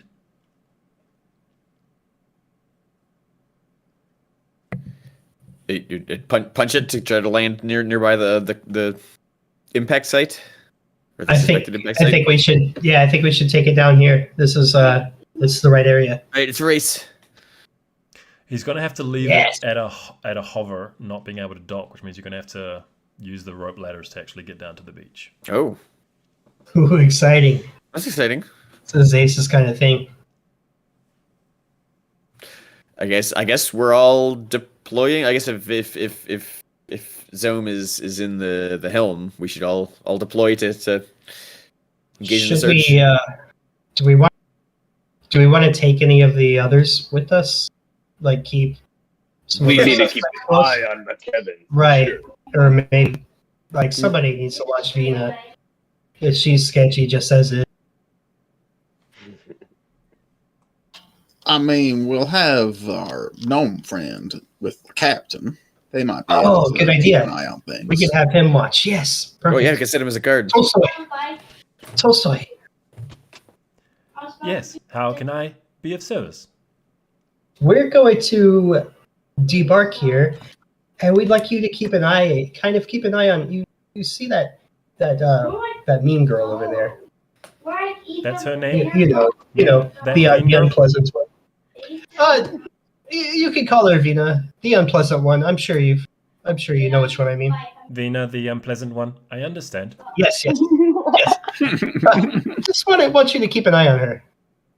By that you mean I should follow her and see what she's doing and tell you what she does. Perfect. Yes, exactly. You don't literally mean that I take my eye out and put it on her. Oh no. Monitor her if you would. I understood. I understand the Appreciate it. intricacies You're of your smart. language. Would your eyes still work if you did that though? No, they would stop working. Good You would question. need to fix Okay. me. Okay. Yes. Ah, All right. No, Just making definitely sure. don't do that. Definitely don't do that. As Axel's walking by, he says, "Protect Zoe at all." Say, okay, you're pretty Yes. good, you're not. That too. All right. Is this a good place to have a quick break for you guys? Then you can have a think about your organized party and we can carry on in Sure. 5 Definitely. minutes. Great. Beautiful. Cool. Okay. I'm down. All right. We're going to take a 5-minute break and we'll be back once everyone's had a bio break and a stretch of the Yeah, legs. get it. My NPC going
Thank you for your patience.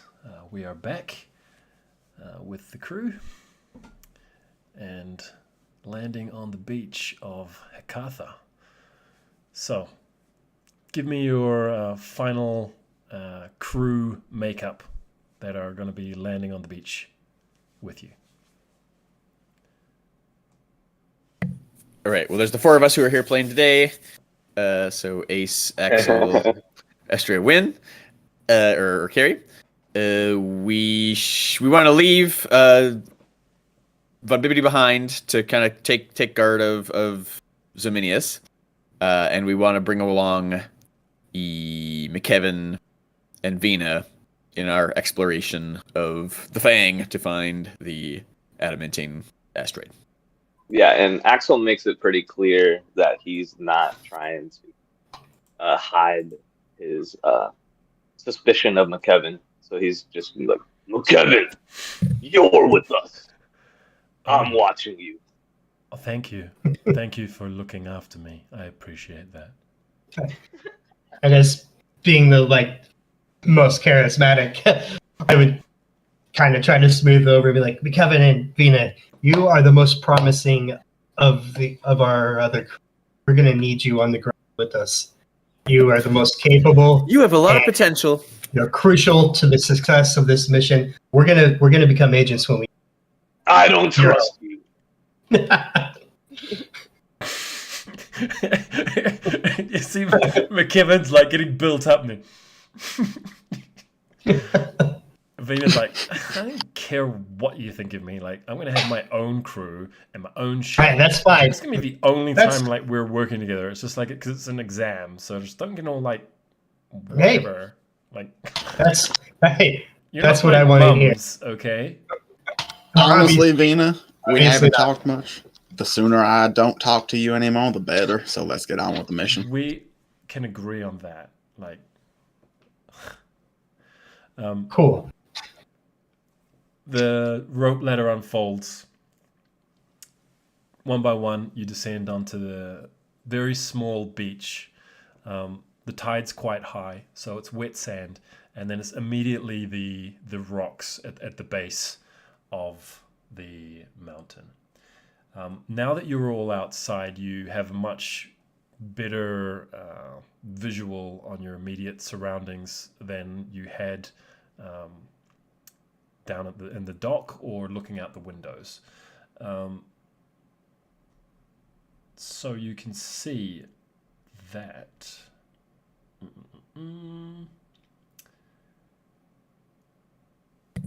I tell you, I've tried to spell Hecatha 5 different ways, and before you showed it to us, there was none of that one. I didn't know how it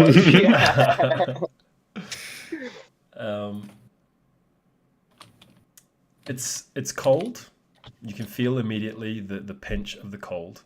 It looks visually kind of like the tropical sea, but it's cold. You're off very, very far away from the sun, and it's dark. So there's a constant night, basically. Daytime is basically like a bright, starry night in Hecatha. So as far as the sounds, there's just the gentle lapping of the waves on the beach. There's some seabirds calling, swooping, diving for food out in the deep waters. You can see the sun as the brightest star in the sky. Moon-like, you might say, moon-like size, but a cold yellow. And you can look up and see the blemish on the face of the spindle where you notice that it must have struck at great speed. And the huge indentation that's kind of followed its roll down the mountain toward the shore, leaving kind of melted rock in its wake.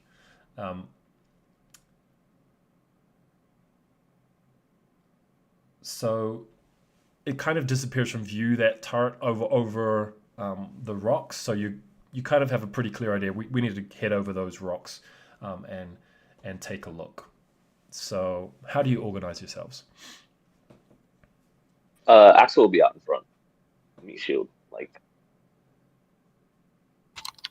I feel like Estria would be trying to like kind of do like a flanking scouting kind of thing, like try to see if there's anyone like along our edges or like, basically like provide an extra point of view before the main party. Okay. I'm also fast and pretty. Might want to do the same, just on the flank or straight ahead. Okay, so 2 roving on the flank. Right. Axel Yeah. leading the way. Where's Dr. Carey putting herself? It sounds like directly behind Axel and trying to look as small as possible. Okay, and where do you want McKevin to be? He's going to be shoulder to shoulder with Dr. Carey, unless I'm told otherwise. No, I'm done with that. And where do you want Vina? Directly behind you? Yeah, I guess she'll take up the rear. What does she do? What is her like vaguely? What do we have an idea what her class is? You can see that she's got a sword on her hip. Okay. She is well built, very athletic looking, very balanced movements. So she looks like someone who knows how to handle a sword. I mean, she did try to fight Axel. She's ballsy, if nothing else. It's true.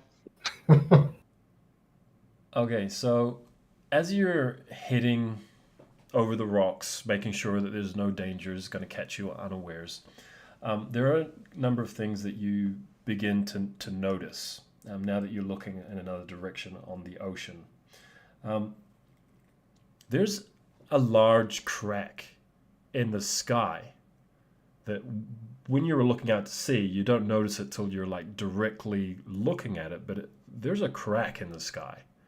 And through the crack, there's ocean, but there's some kind of like, it seems to be almost like on a different level, like slightly higher up.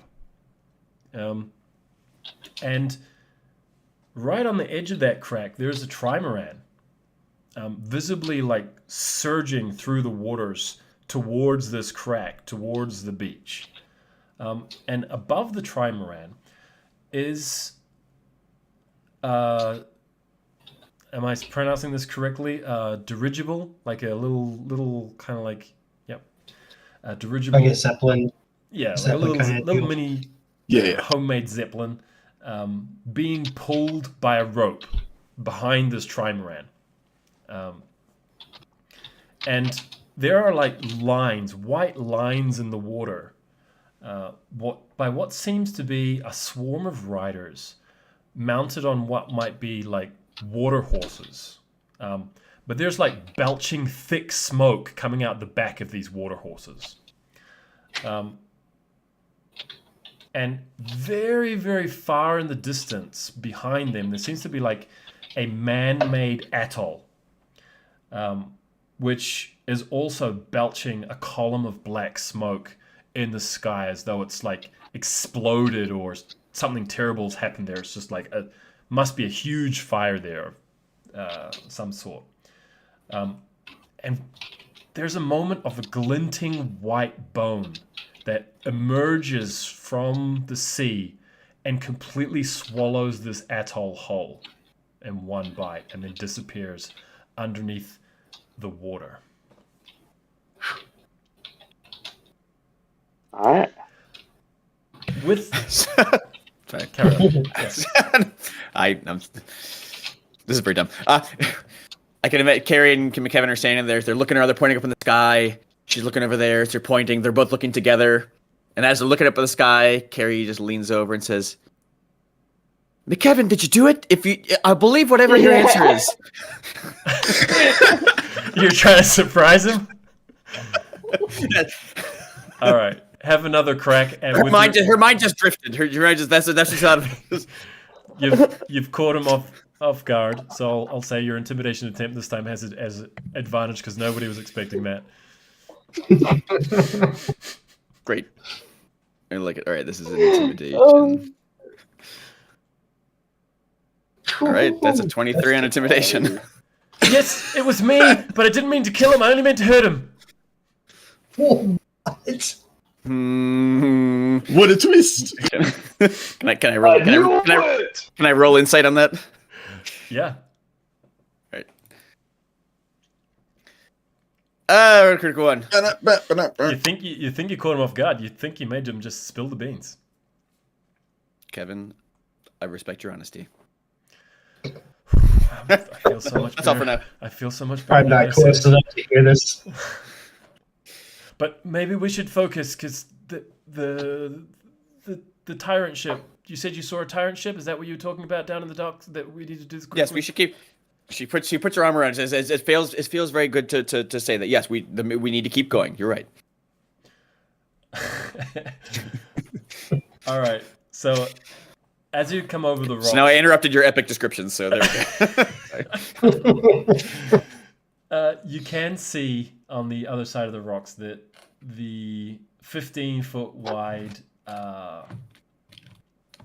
kind of like melted rock trail from its impact above comes to rest not far from another beach.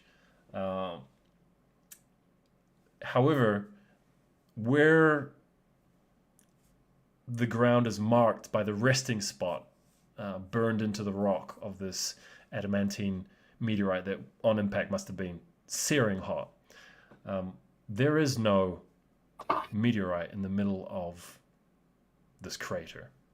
It's an empty crater. However, there seem to be heavy footprints around the crater, which are visible in the softer parts near the beach, because it's right pulled up in the sand, and you can see some large footprints in the sand.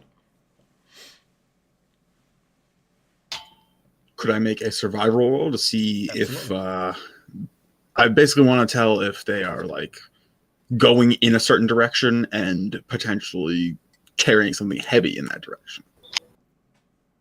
Go for it. That is a 16 total. Yes, effectively, these footprints must be of some large giant type creature, possibly an ogre from your experience. And they do change the depth. They have picked up something very heavy, and those heavy steps have left scuffs, and there have been drops that have scuffed the stone in a certain direction, heading back towards the spire, where you actually notice a gap in the rocks that likely is the mouth of a cave. All right. I think we got ourselves a big one. Possibly some kind of ogre, though I do not want to extrapolate that, given we are on a floating disc of water with a giant rocky spire. So be on your guard, because he probably got the comet. And we gotta take a look in that cave, I guess. And she's gonna point the way towards the cave. Would it help if I snuck in and ran back? Like, just see what we're dealing with? Might not be a bad idea. Give us a better idea of what's going on. Yeah, I would like to stealth ahead. Okay. Sure. Give me a... Axel, take up. Axel, 18. mouth of the cave. Okay. So you head down a wide passage that opens into a large rough chamber with a sunken floor. And you can see that there is a misshapen, oblong lump of metal sitting in the middle of the chamber. There's a silver light streaming down onto this piece of metal, illuminating it from what seems to be a hole in the cavern ceiling, which makes it kind of shine like this dark blue color. And near the meteorite, floating on either side of it, are two identical creatures. each one is a slimy green orb with a large central eye and 4 writhing eye stalks that are peering at this chunk of metal. Surrounding the floating orbs are about 6 smaller creatures that are similar in shape at least, but about the size of a grapefruit, just floating near them. And sitting on a shelf that's raised up about 5 feet higher than the cave floor is a huge yellow-skinned ogre with just one eye in the middle of its head. The ogre looks completely bored, yawning, and blinking in a slow kind of nod, trying not to fall asleep.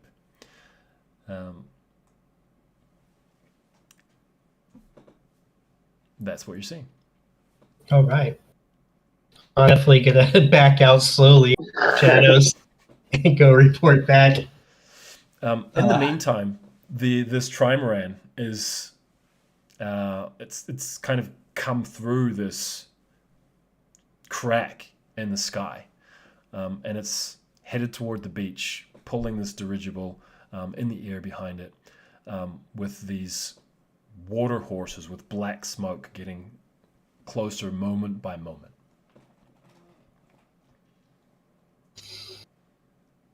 Ooh. Wait, is it the Mercane? It's somebody coming after this thing, definitely. Do we know like does the Mercane have like do their ships have like an insignia on them, or could identify what this ship is? You'd be asking Estria that information, and Estria would report back that the only drawings that were in the notebook with the Mercane was actually a sketch of the spelljamming helm, not of any guild mark or like organization symbol associated with them. Okay. You don't have very much information about them at the moment. Right. So Carrie's still standing there with her arm around McKevin, saying, well, that ship is worrisome, but that ship might be full of the, who we're supposed to, talk about, and see if we hear the about, so we've got to keep an eye on them, but we might need to talk to them. That's really difficult to understand. Could you say that again, please? Well, it ain't gonna do us no good to stand around holding the thing they want, so we may as well get to stepping. Set ourselves up to be in the right position when things go down in there, if you feel me. We got the opportunity here. Nobody knows where exactly we are. We can communicate to Zominius to get someplace safe for the time being and prepare an ambush. The plan is to dive inside of this cave and start duking it out? Oh, no. We are going to wait for someone else to start duking it out. And then, once the Mercane eventually come around to intervene, we assist them in cleaning up and say, oh, hey, by the way, we'd like to join up and, but prove we don't, ourselves. We don't want them. Axel listens to this and he's like, what are you talking about? That's not the mission. We're here for the adamantium. Maybe we can see who I didn't know said that was the mission. Who told you about the Mercane? Listen, this is What are you guys talking about? Classified to each and every one of yous until such time as I can tell you more. For now, you ain't gonna talk about shit, and you're gonna follow my orders. Now, wait, the rest of yous. Wait, I think. we go ahead. Now Axel's looking at Estria very suspiciously. I have Okay, I have a plan. Okay. I have a plan. We get in there. We get the adamant. We get the stone. Yes. We pull it out. We pull it out. Vina and McKevin are here. They can pull it out and put it in the ship. They want to go back to the academy anyway, so they can do that. They take the thing. They go back. They take the ship with them. We stay here. We watch the Mercane come in here, and then we get in their graces. There, we've completed the one mission. We've started the other. Do you see how this all works out? That's a good plan. I like the plan. The plan is a One plan. problem. That's a possibility. They're going to ask us how we got here, and when we don't have a ship to produce, they're going to get mighty suspicious. Magic. It's just kind of waves his hand. That's a good excuse for everything. I agree. Or- Did we see any like civilizations or anything on this world? Not currently. or Sorry to interrupt. another thing, we can sit back, watch, see who fights, and then just finish off the winner after they get softened up. As you're saying, It's not let's noble, see who fights. You hear like explosions coming from these water horses.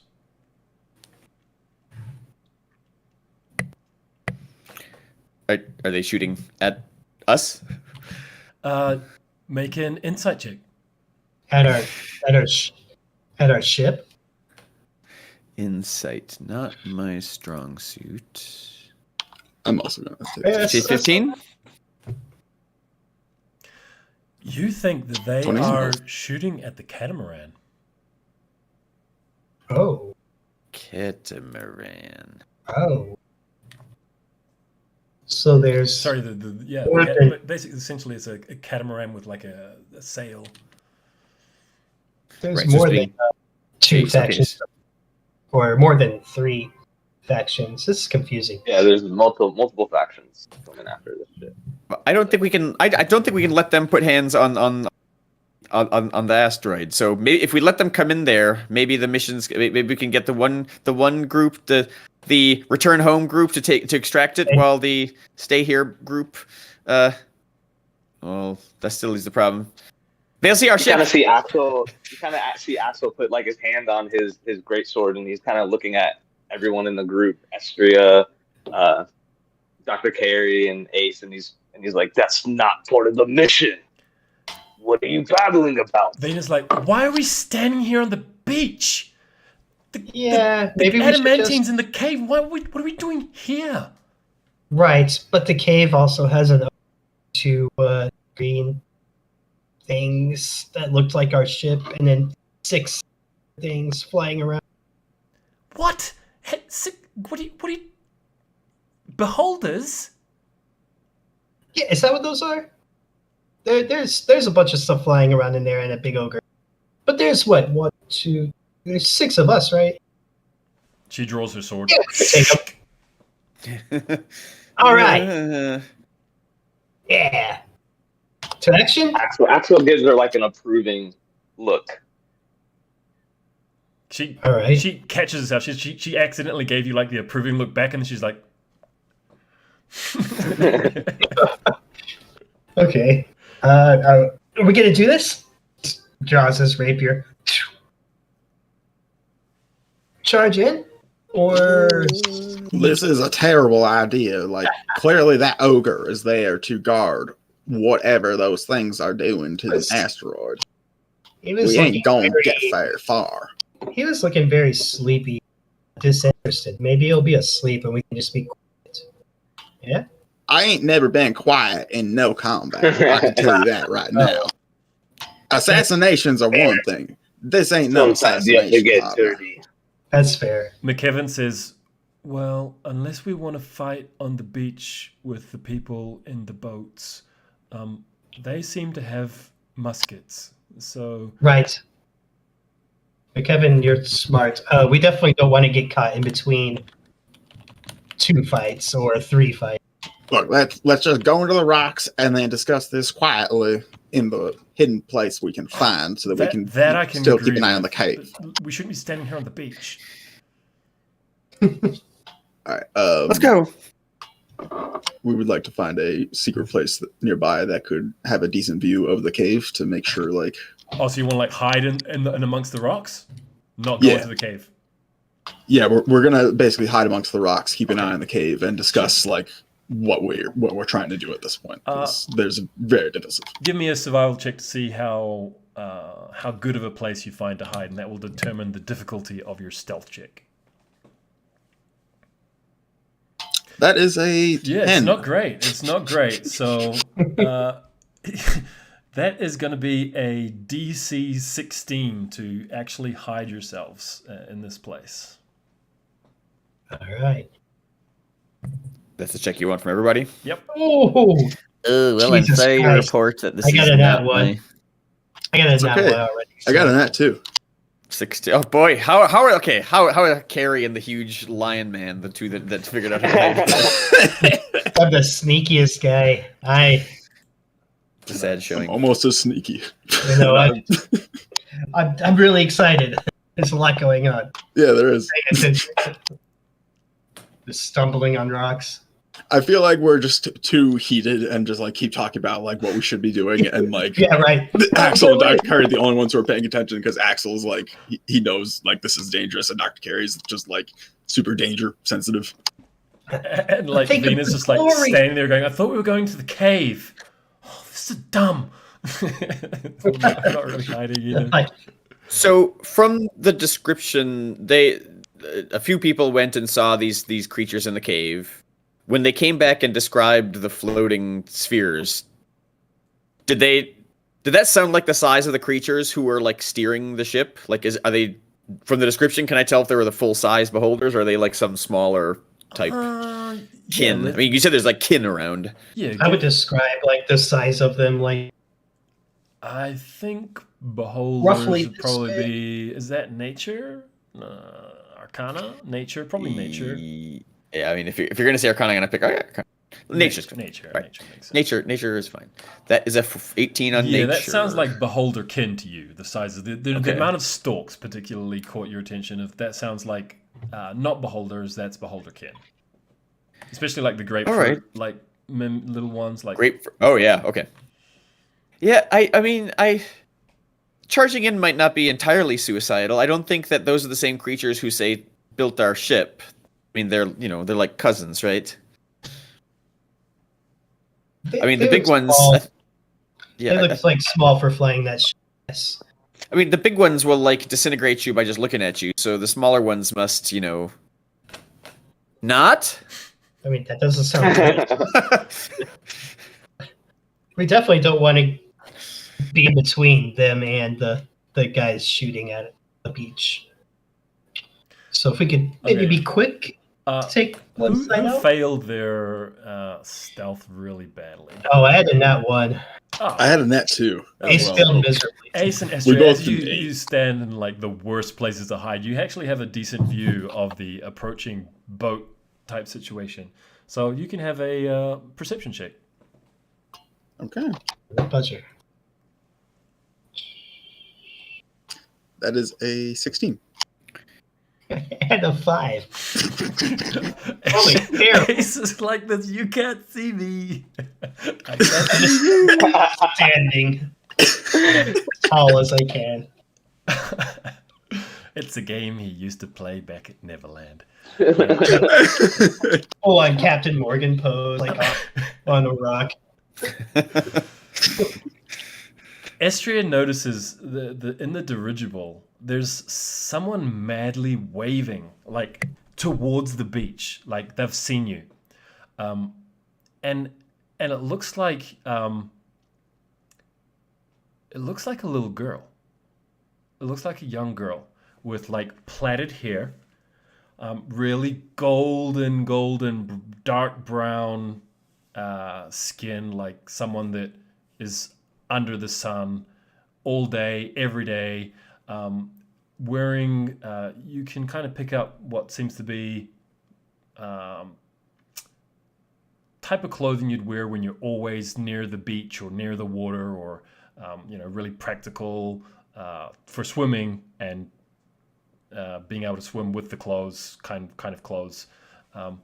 And she seems to have like tattoos coming up over the shoulders from the back, and she's definitely like waving, trying to get your attention.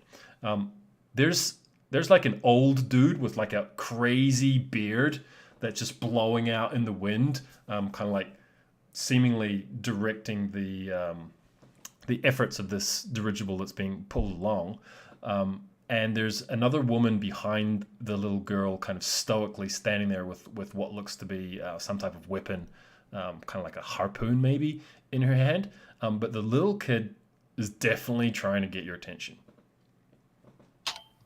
Could I do like an insight roll to see like where she's trying to direct my attention to? Sure. All right. That is a 13. You have the feeling like she's looking at you like excited, like it's me, and just really happy that she's seeing you.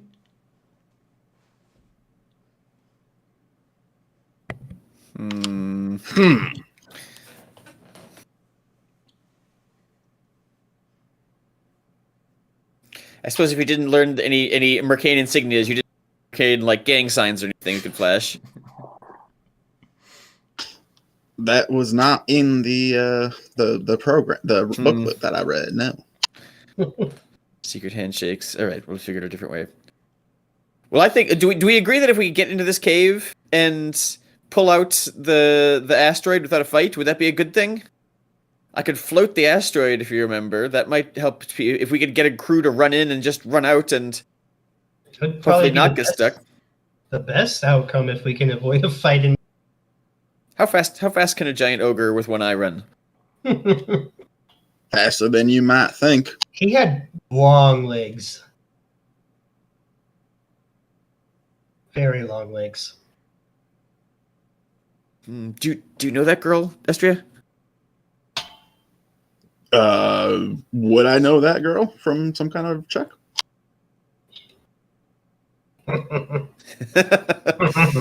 You have no idea why she's so happy to see you. Mm-hmm. All of your suppositions are going, what? What the hell? Estria's gonna kind of look around and be like, She's gonna look at her feathers arms and be like,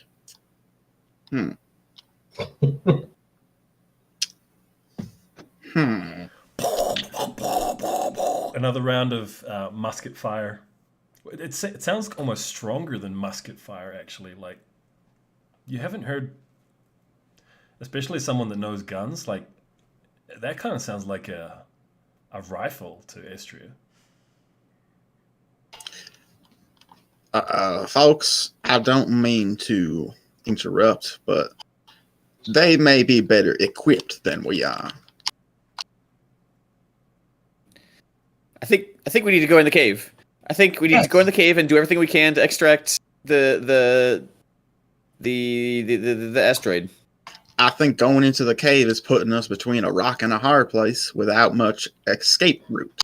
Well, it's slowly sitting here and doing We're already in nothing. that. Action!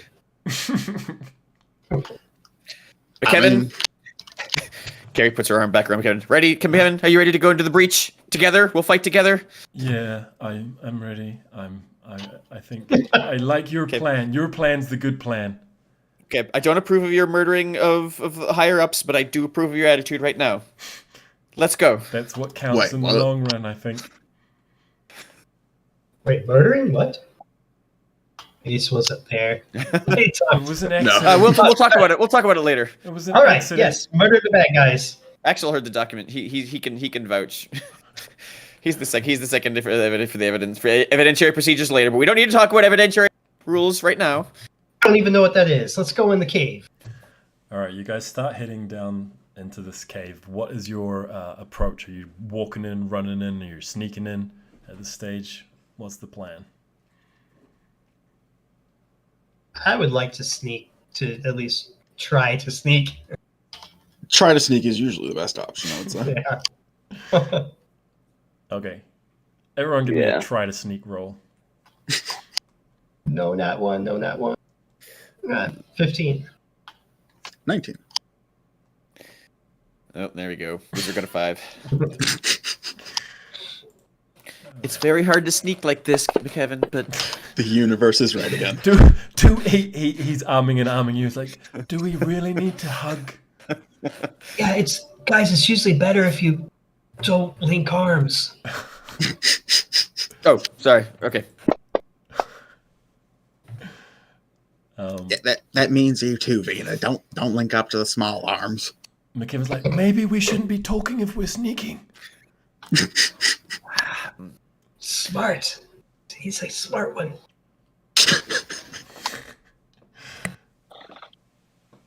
Okay, so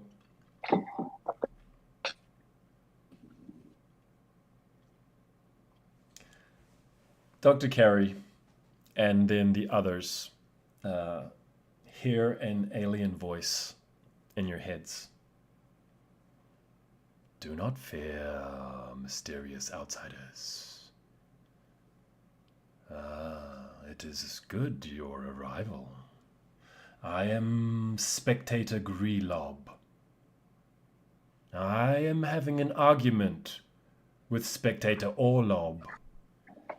Each of us claims the right to guard the strange meteorite that fell from the sky outside our home. But only one of us may do so. We need a neutral opinion. Come. You will decide who should guard the strange meteorite that fell in the cave just outside our home. And a similar voice follows up. Yes, good thinking, Spectator Greelob. We call upon the mysterious outsiders to mediate our dispute at once. This is all just in your head, though. Let them fight. Silence in the cave. Let them fight. Any of y'all hear that? We can hear that, yes. Yeah. Yes. You. Okay. Esther's just kind of like craning her neck around to it. Approach. I guess stealth's not an option anymore. Yeah. Yeah, I step out of where I was trying to blend into the wall. Yeah, I'm gonna stand up and approach the blobs.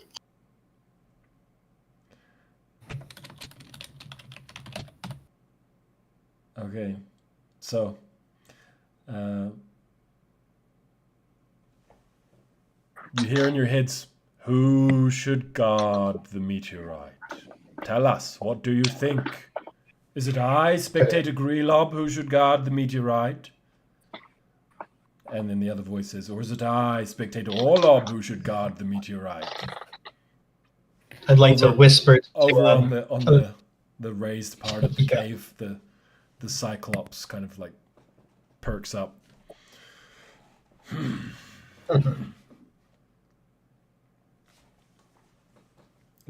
do each of you respond? Yeah, was Ace saying something? I wanted to, whisper to make everybody. Let's suggest that we guard it. No.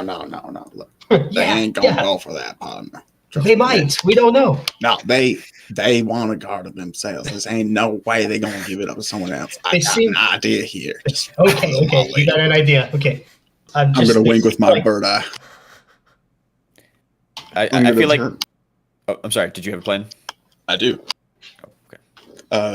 First, Esther is gonna ask each of them in turn, what gives them the right to guard the asteroid. So you've gone just so we're physically all kind of like following what's happening here. You've walked out and up to them, yeah? Yep. Okay. I would say I'm pretty much within sight and area of the light from the asteroid, but not next to it. I would say still able to run to cover, perhaps. Gotcha. Okay.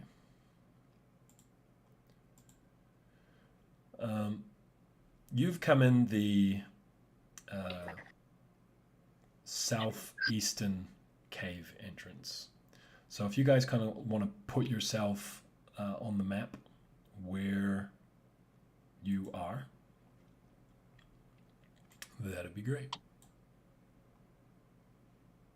So we came from the southeast. I guess I would be over.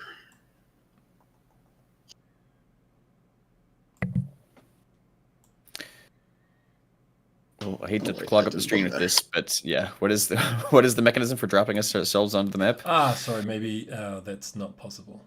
I'll drop you near the entrance, and then you can decide where you're gonna be. Exactly. Great.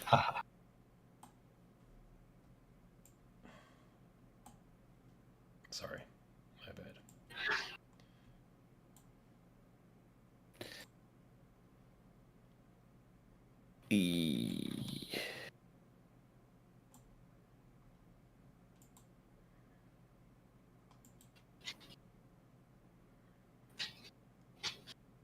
Wherever you go, McKevin will go. All right. Vena's gonna stick next to Axel. I will hang back in this range. And there's just, you said there's 4 of these spectators, or just 2? No, there's 2. There's just Okay. 2. There's 4 of the grapefruit-sized ones. There's 6 of the grapes. 6, right? Okay. Right. And then the Cyclops man. Yeah.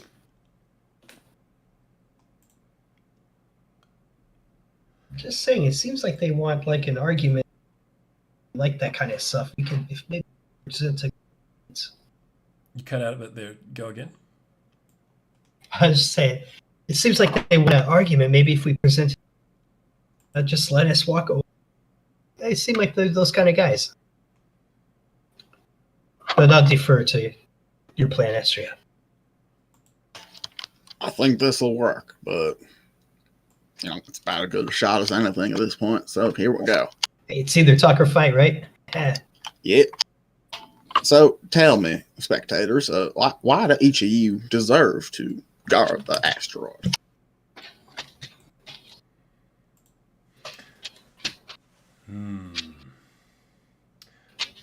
I must guard the asteroid, the mysterious rock, because it seems like it's very valuable. And I think I am the best person to guard something valuable because I am the most beautiful of the 2. The other spectator says, yes, you are the most beautiful, but I am the most intelligent. And so I should guard the valuable treasure because someone more intelligent will not be tricked and lose the treasure.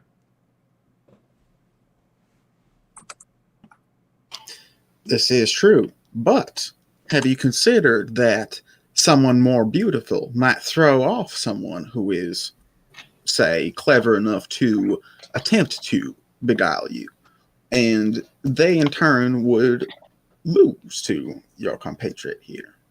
Would you not say that? You raise a valid point. I have a possible solution here. And mind you, this is hypothetical, but what if we were to divide the asteroid?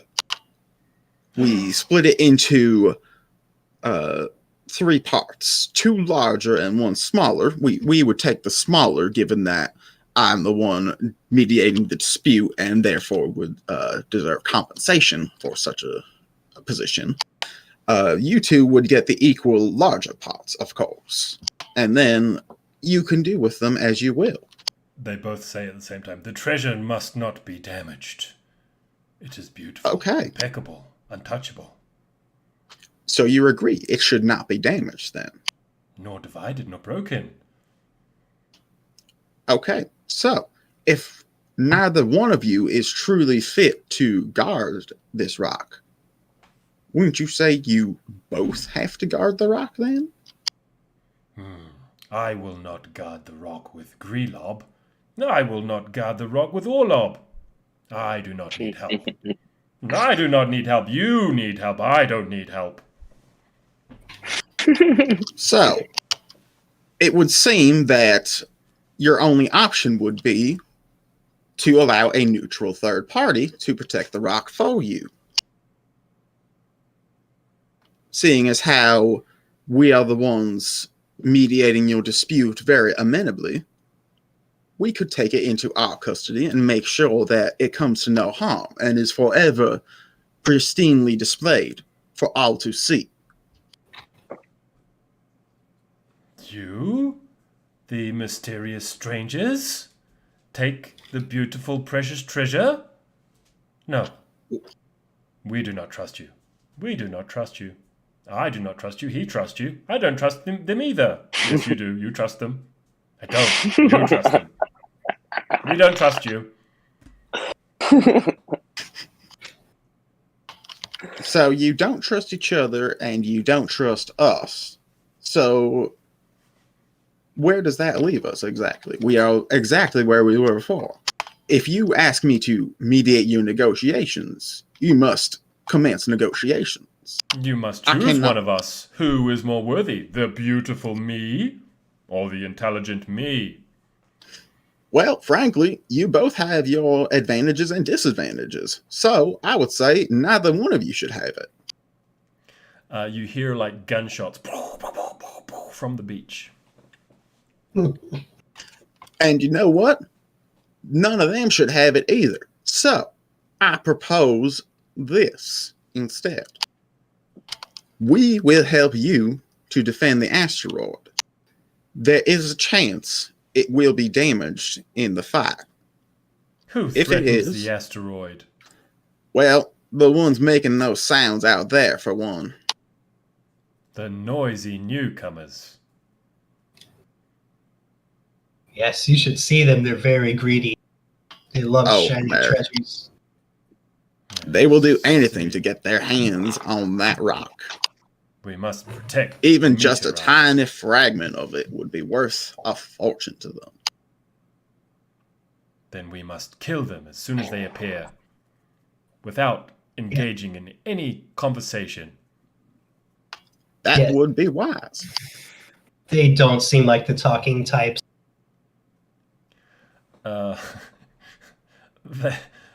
There seems to be some type of telepathic communication that you're not privy to, but they kind of like float away from the asteroid into kind of defensive positions.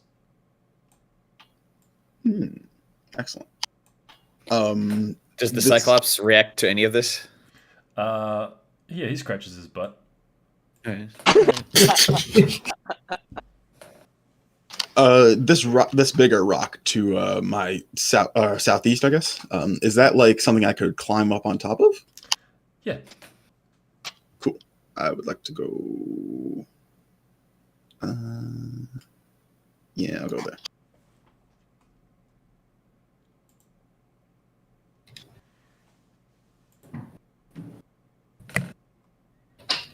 Is it obvious that there's just one entrance into this cave? No, there's many exits and entrances. You actually can see probably to the northeast 2 ways out of the cave if you got up onto the shelf. Behind the ogre, there's another way out of the caves there.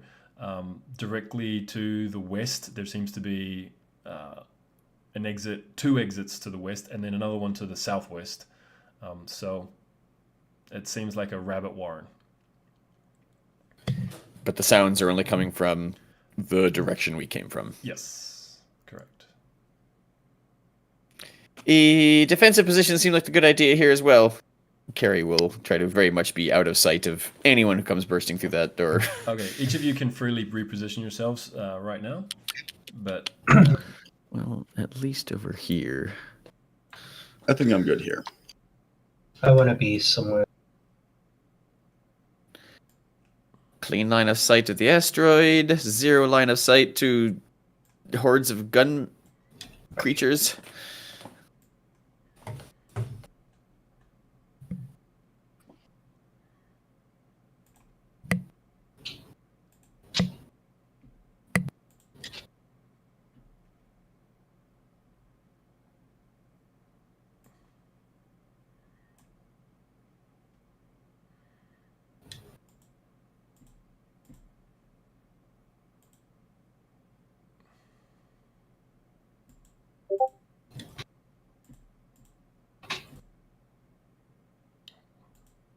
Is it do you so how do you like this for a retcon?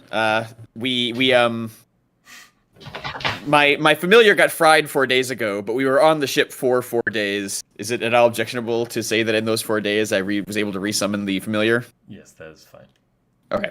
I would like eyes on the sort of doorway, so I was just thinking it'd be nice if we're all hidden that we had some way of seeing what is coming, so I would like to send my little creeper to like be at the doorway to sort of look and see, you know, when people are coming in, who's coming in first. Is it the flying catamaran people or is it the chasing gun people, that sort of thing? Okay.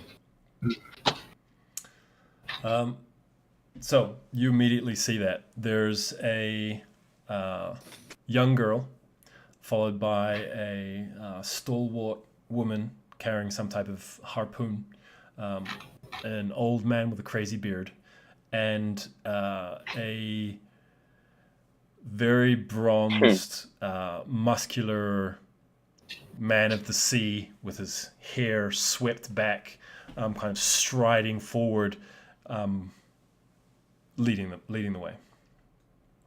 Okay. Carrie wants to send the whisper. So you use her message cantrip before they get into the door. Use her message cantrip to sort of whisper to Estria behind the rock. Says, Estria, your girlfriend is coming. She's gonna be the first one coming in. Oh hell.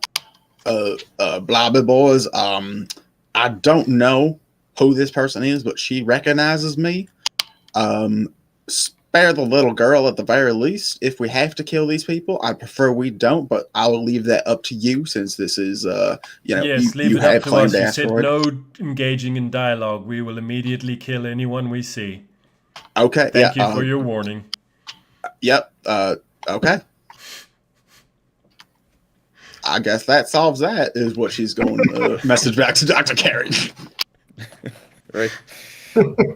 Well, did everybody hear the telepathic conversation between Globby folks and Estria? I didn't think so. No. Okay. Yeah. I prefer it that way, actually. Okay. All right.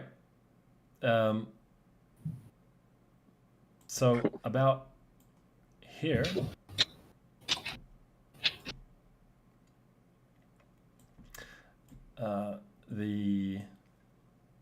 The man in the lead announces, "At last, we are here. The prophesied dry land under our feet. We have finally found land at the heart of Waterworld." Everyone roll initiative. Oh, jeez.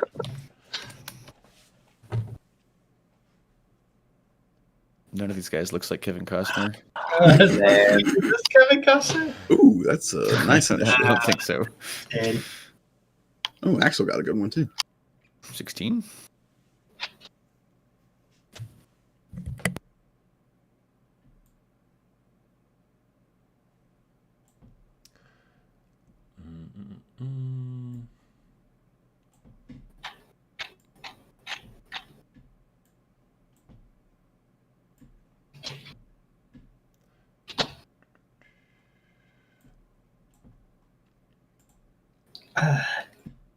seems so evil. Maybe pirates, but they don't seem like a real bad guy. Axel, you see these guys walk in. They look obviously like they are constantly under the sun, which strikes you as very strange, given the distance of the sun, the coldness of the planet. You do notice that they look completely like sun creatures that live in the sun 24/7. And they're all wearing practical leather clothes that can easily adapt to swimming in the water. That's very tight fitting and only covering like the most practical parts of the body to be defensive or cover your private areas. and they are staring around the cave in wonder. Joy, just absolute joy radiates from them. What does Axel do?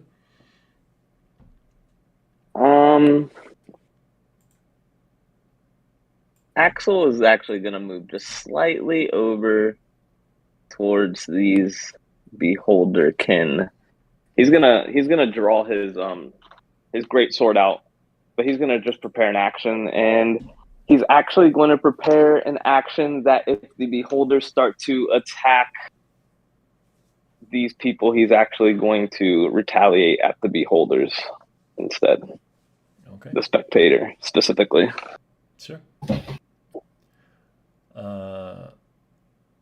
Istria.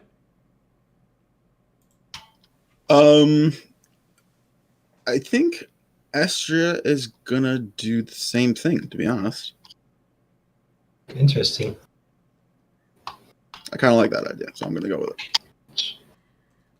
Okay, so that's with your musket? Yep, with the musket. So you're just turned your gun on which one? No. Basically, what I'm doing is like I'm kind of like I've got my back against the rock, kind of like they do in the trenches in World War I, with like the musket like hidden enough so that I can like use it at a moment's notice, but turned in such a way that it's not necessarily suspicious if I was to or it wouldn't take much movement, I should say, if I was to like flip around and shoot them. So it's kind of like a mid in between. Okay, all right.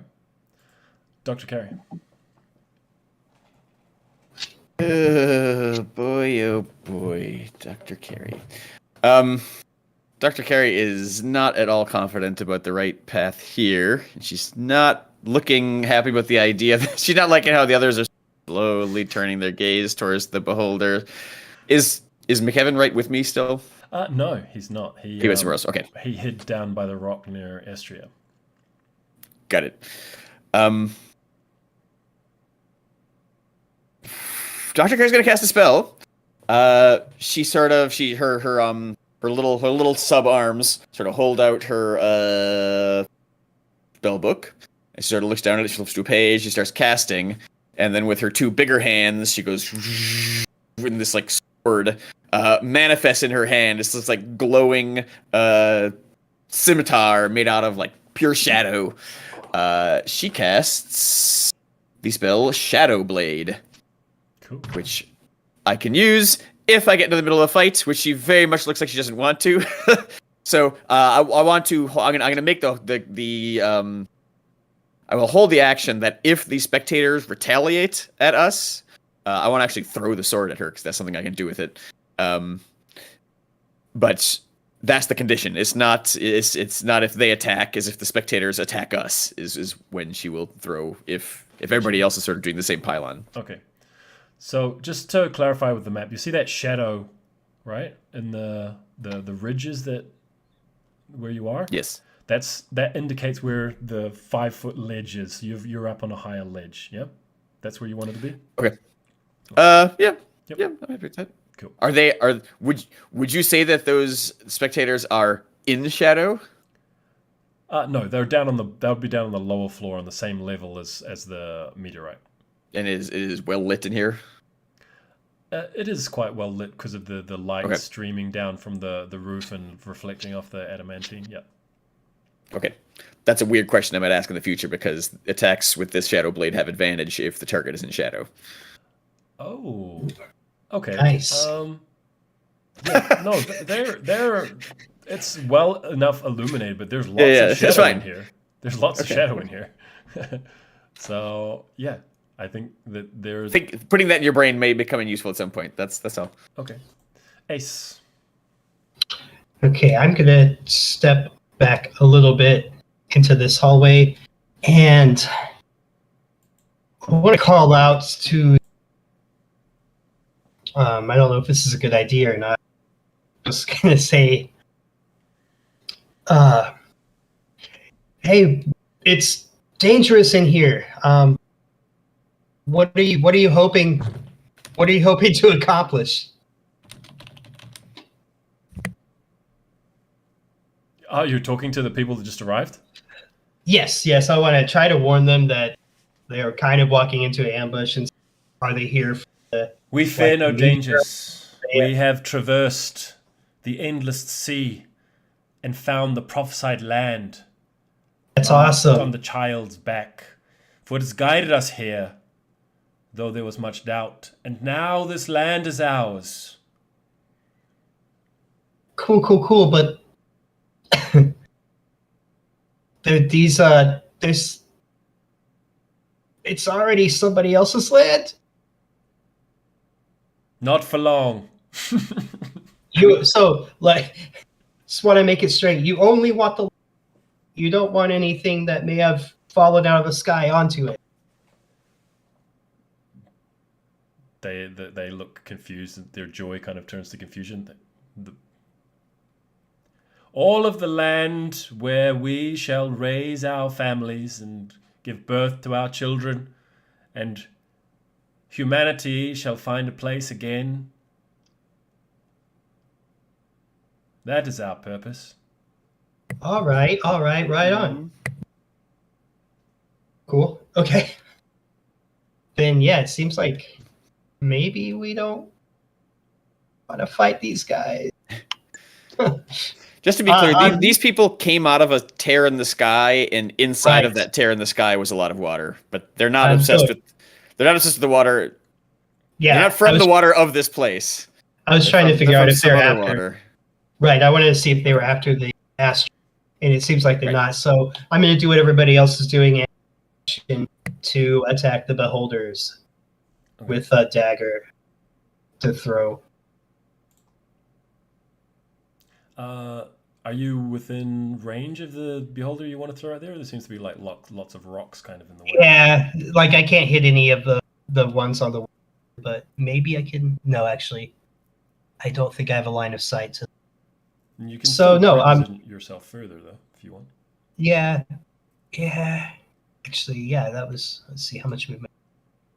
It was 5, 10, 15, 12.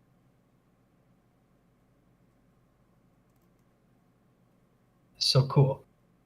Yeah. I'm going to move over kind of near McKevin and ready. Okay.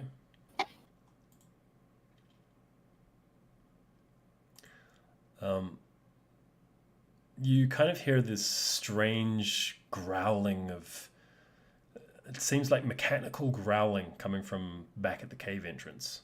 And then the growling kind of quietens.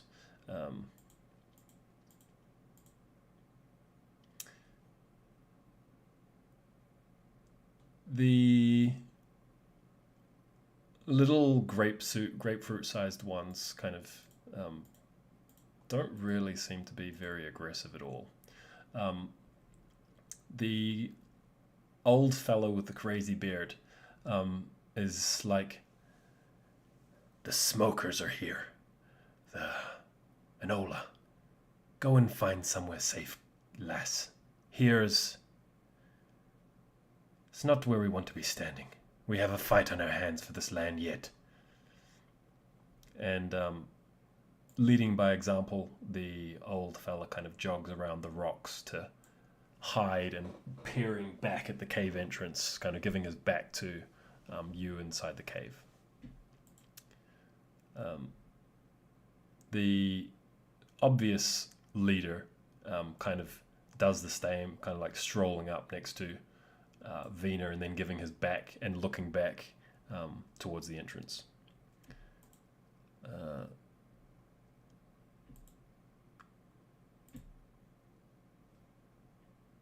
Following the old man's words, the young girl does come around the side. Kevin wanders to the middle of the cave and seems to be fussing around in his satchel.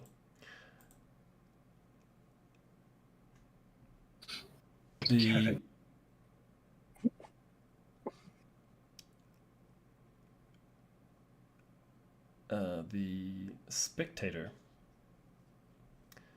shoots from one of its eyes.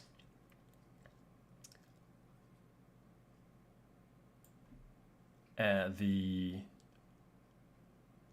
man who seems to be the leader. And the ray strikes him in the back, blackening his skin. Ooh.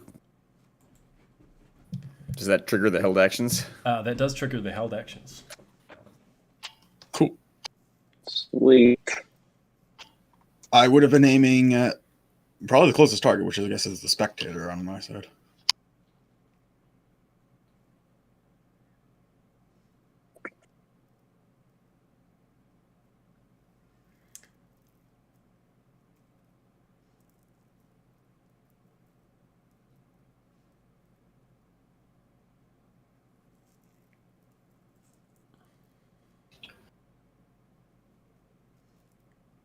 I would actually get sneak. So I hit the spectator for 10. Where's my tag? I'll just let Ace make his roll. Give us a quick description as this ray beams and blackens this stranger's skin, how each of you reacts.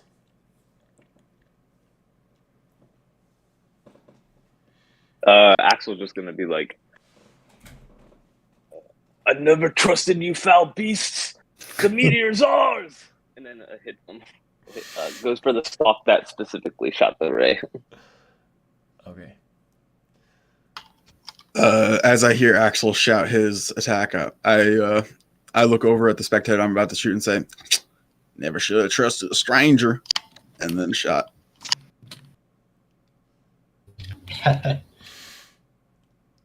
I think I hear it all going down, and I'm looking at the one Estrie shot at, but I hear the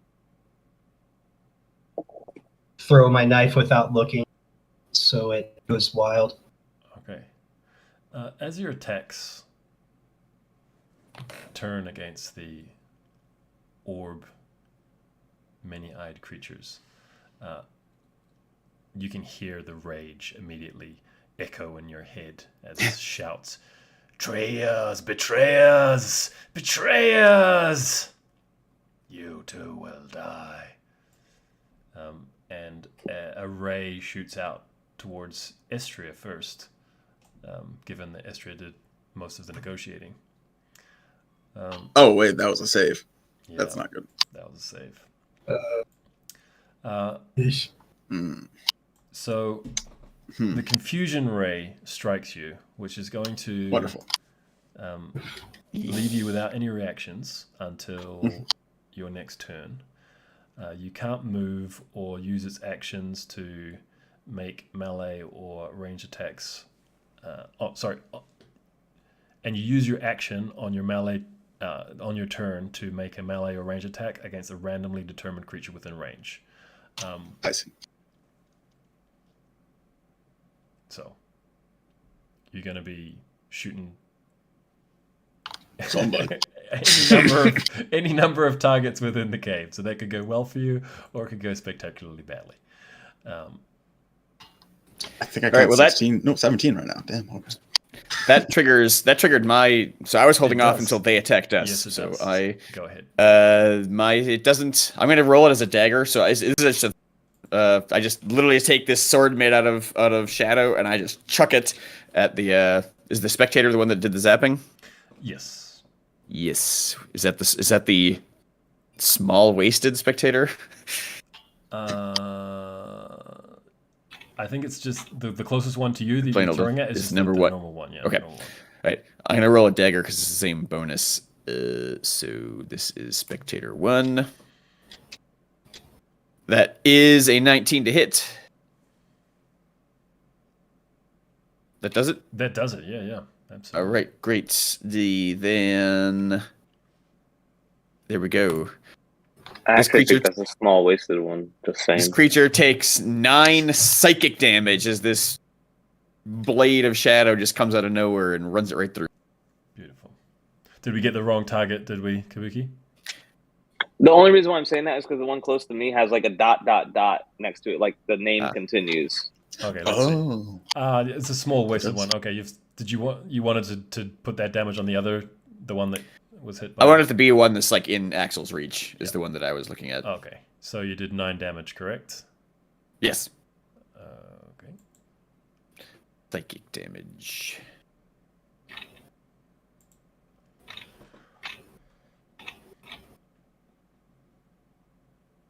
We'll just put that on the right target then. Okay, sorry. There we go. Nice. All right. Heavy.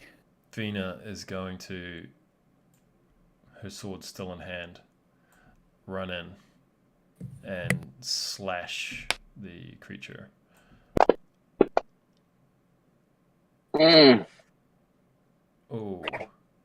Don't hit me, you dumb elf. She's just about to, and she's like, I'm not used to having such big people fighting next to me. And she's messed up her other attack. Her other opportunity to attack is lost because of her. The one time we wanted you to be cool. Your moves are weak, Vina. Okay. The mother is going to run here, seeing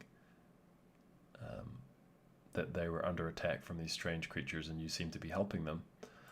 And she's going to, from the air, pluck fire and throw it at the one that shot their leader. Reese. It's just a lick of flame. Who are these people? Hey, Zozo would like her. The Cyclops just kind of stands up. He's like, no, seriously? All right. Now I'm gonna kill you all. So annoying. You don't have to. Yeah, I had a feeling he would. do. I mean, what are they offering you? And walks over to McKevin, who hadn't calculated that Oh possibility. no. Hey, Kevin, you shouldn't have been doing something fishy. This guy deserves it. Should have been helping us out. Oh, that's a lot of bonus. Yeah. That's a lot of dice. Oh, Oh my. That would crush me. Oh boy. yeah. That's Yeah, that wow. slams into McKevin, and you see him kind of spitting chunk of blood there, as his internal organs are crushed. Jeez. Mm. Alas, McKevin. Hearing that telepathic rage, and calling us usurpers and betrayers, kind of just fuels Axel's fire, and he goes into a rage as well, and he's going to continue attacking the one near him.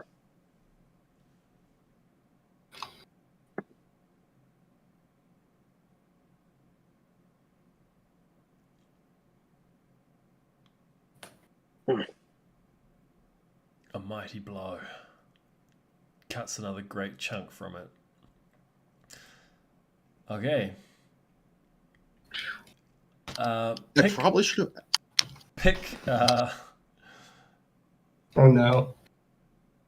pick a Oh, direction first of all. Let's roll a let's roll a D8, and the top left corner is a 1, and then we're going to go clockwise on the direction that you choose. Alright. 5. 1, 2, 3, 4, 5. Okay, you're going to shoot at the old dude.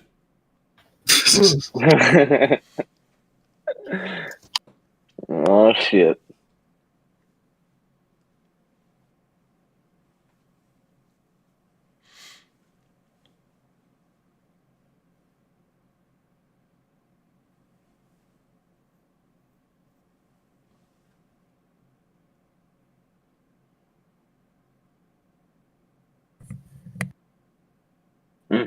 Oh no. And of course he hits. Yeah.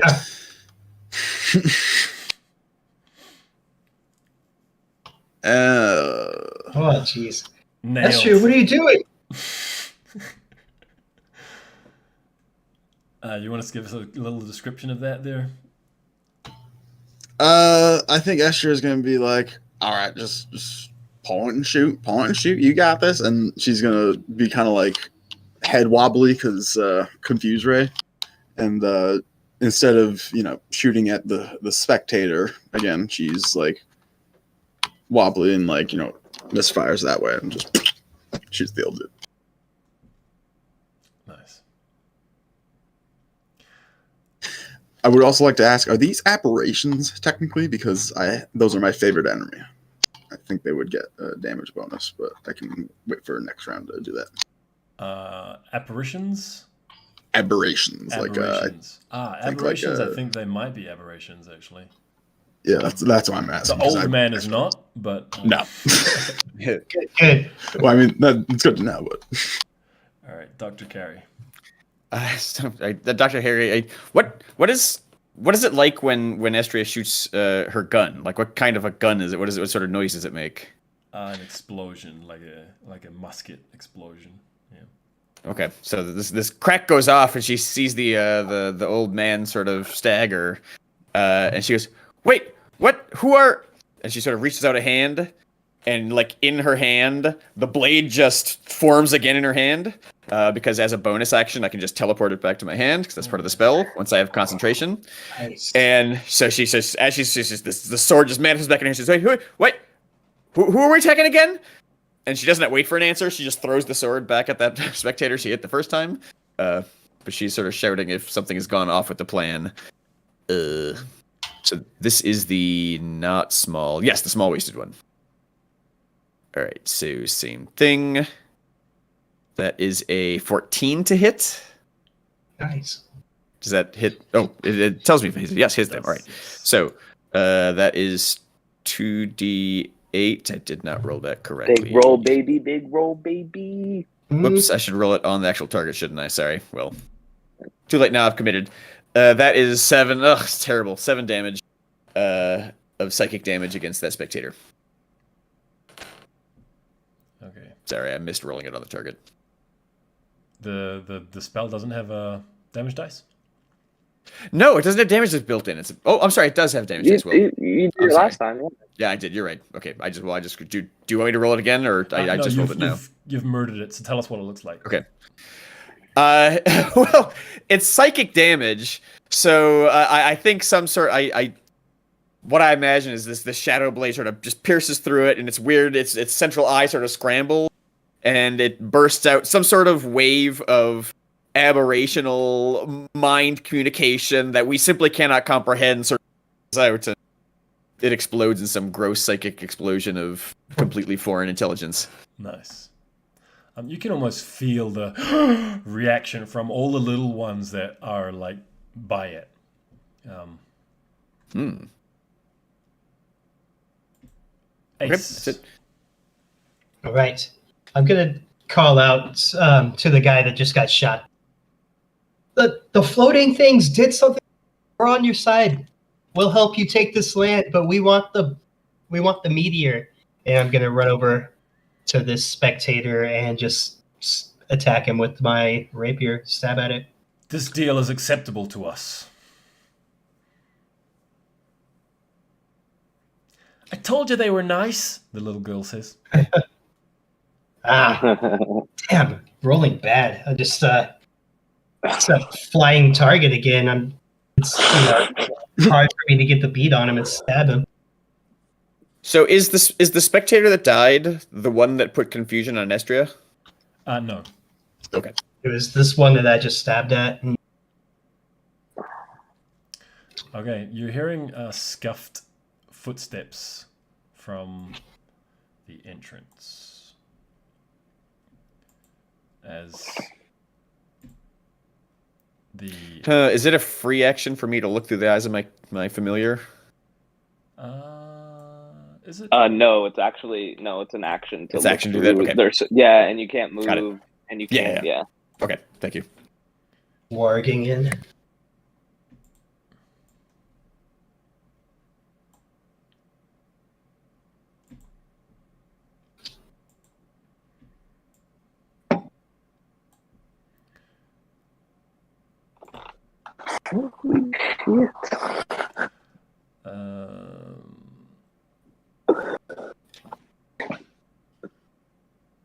This combat tracker's too long.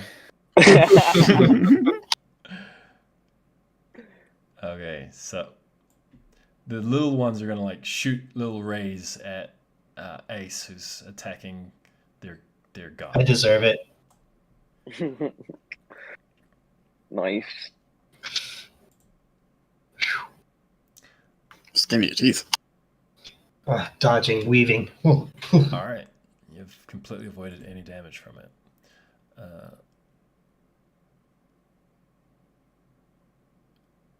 Yeah, they're gonna try and frost ray you first as their go-to.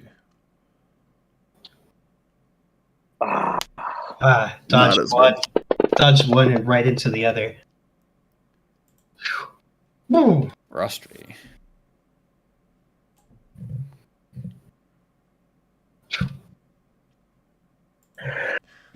Three freezing beams leap out. You're able to flip and twist away from two, but one catches you and you feel the kind of icy burn. Carrie says within... Sorry, carry on. Yeah, tell me. Carrie says within earshot of Vina, oh, maybe we should have gone back to the academy. Told you. No, we made the right call. The other two that have lost their boss, essentially, they want no part of this, and they are out of here. One is going to use an action to retreat safely, and then they're going to head towards an exit. So 5, 10, 15. Run back to school, you babies. This one's headed for the door.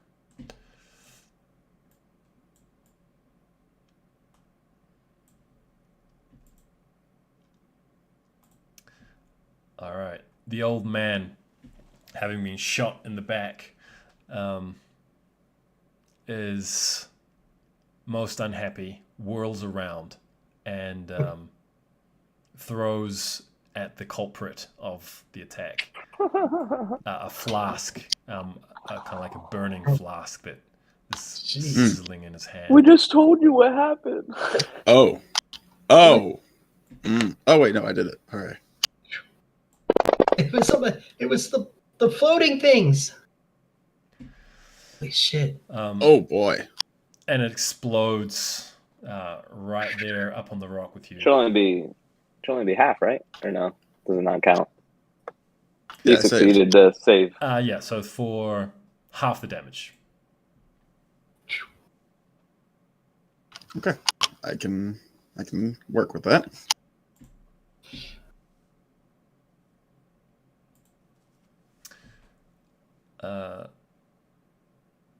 The man holding the harpoon is, before moving, going to pull what looks to be some sort of very well-made pistol from his hip. And he's going to fire some shots at the people that have just come in the cave.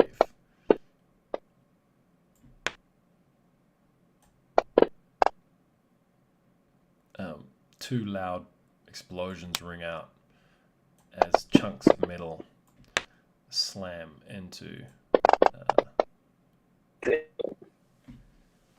the first person into the cave.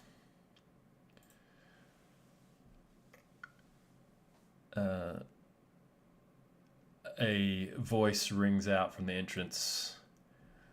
"You'll die in this cave, mariner."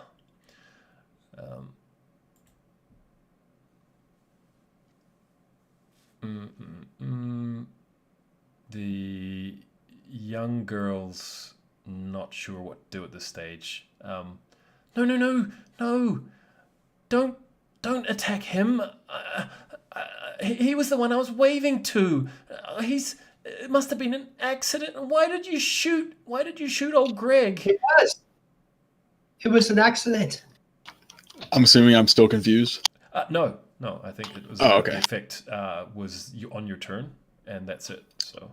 Oh, okay. But at this time, I would say then, well, that laser beam he shot at me was kind of, like it messed up my senses and such. I didn't really intend to shoot you, old man. I do apologize for that. Okay. McKevin disappears from view. He disappears from view, and nobody knows what happens to him after that. I'm just going to put him Oh, McKevin. somewhere that is out of the way of combat.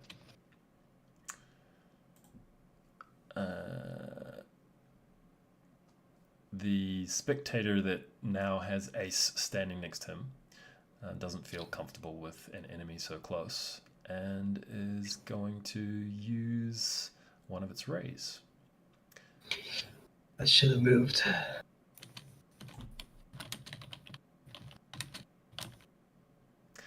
You feel a paralyzing sensation roll through your body for a moment, but you shake it off and you're able to move. No, thank you.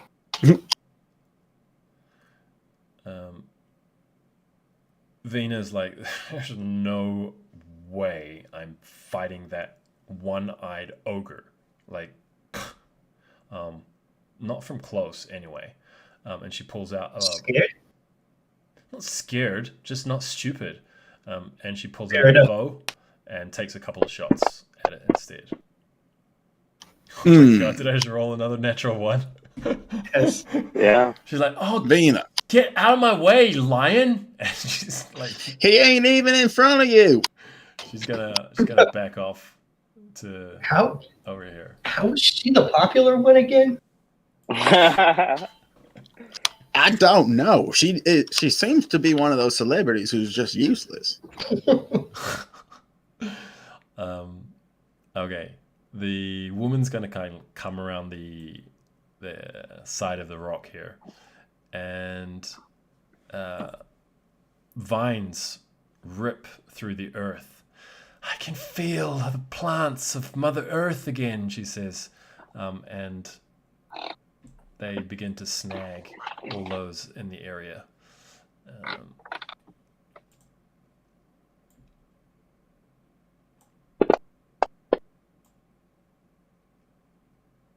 Nice. Nice. Yeah. Ah.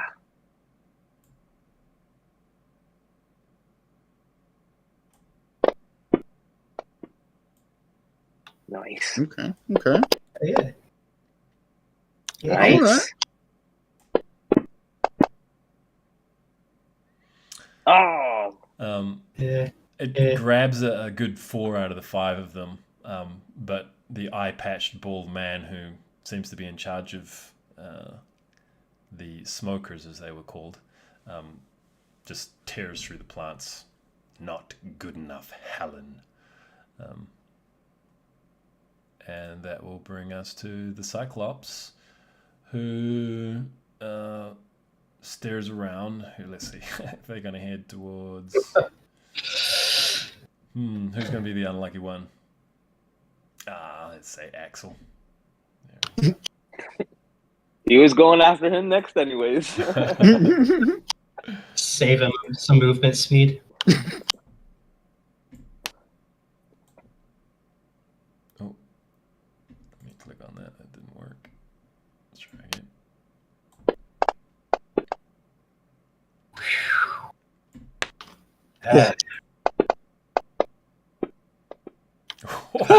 Oh, you feel the air move on either side of you, but you're good.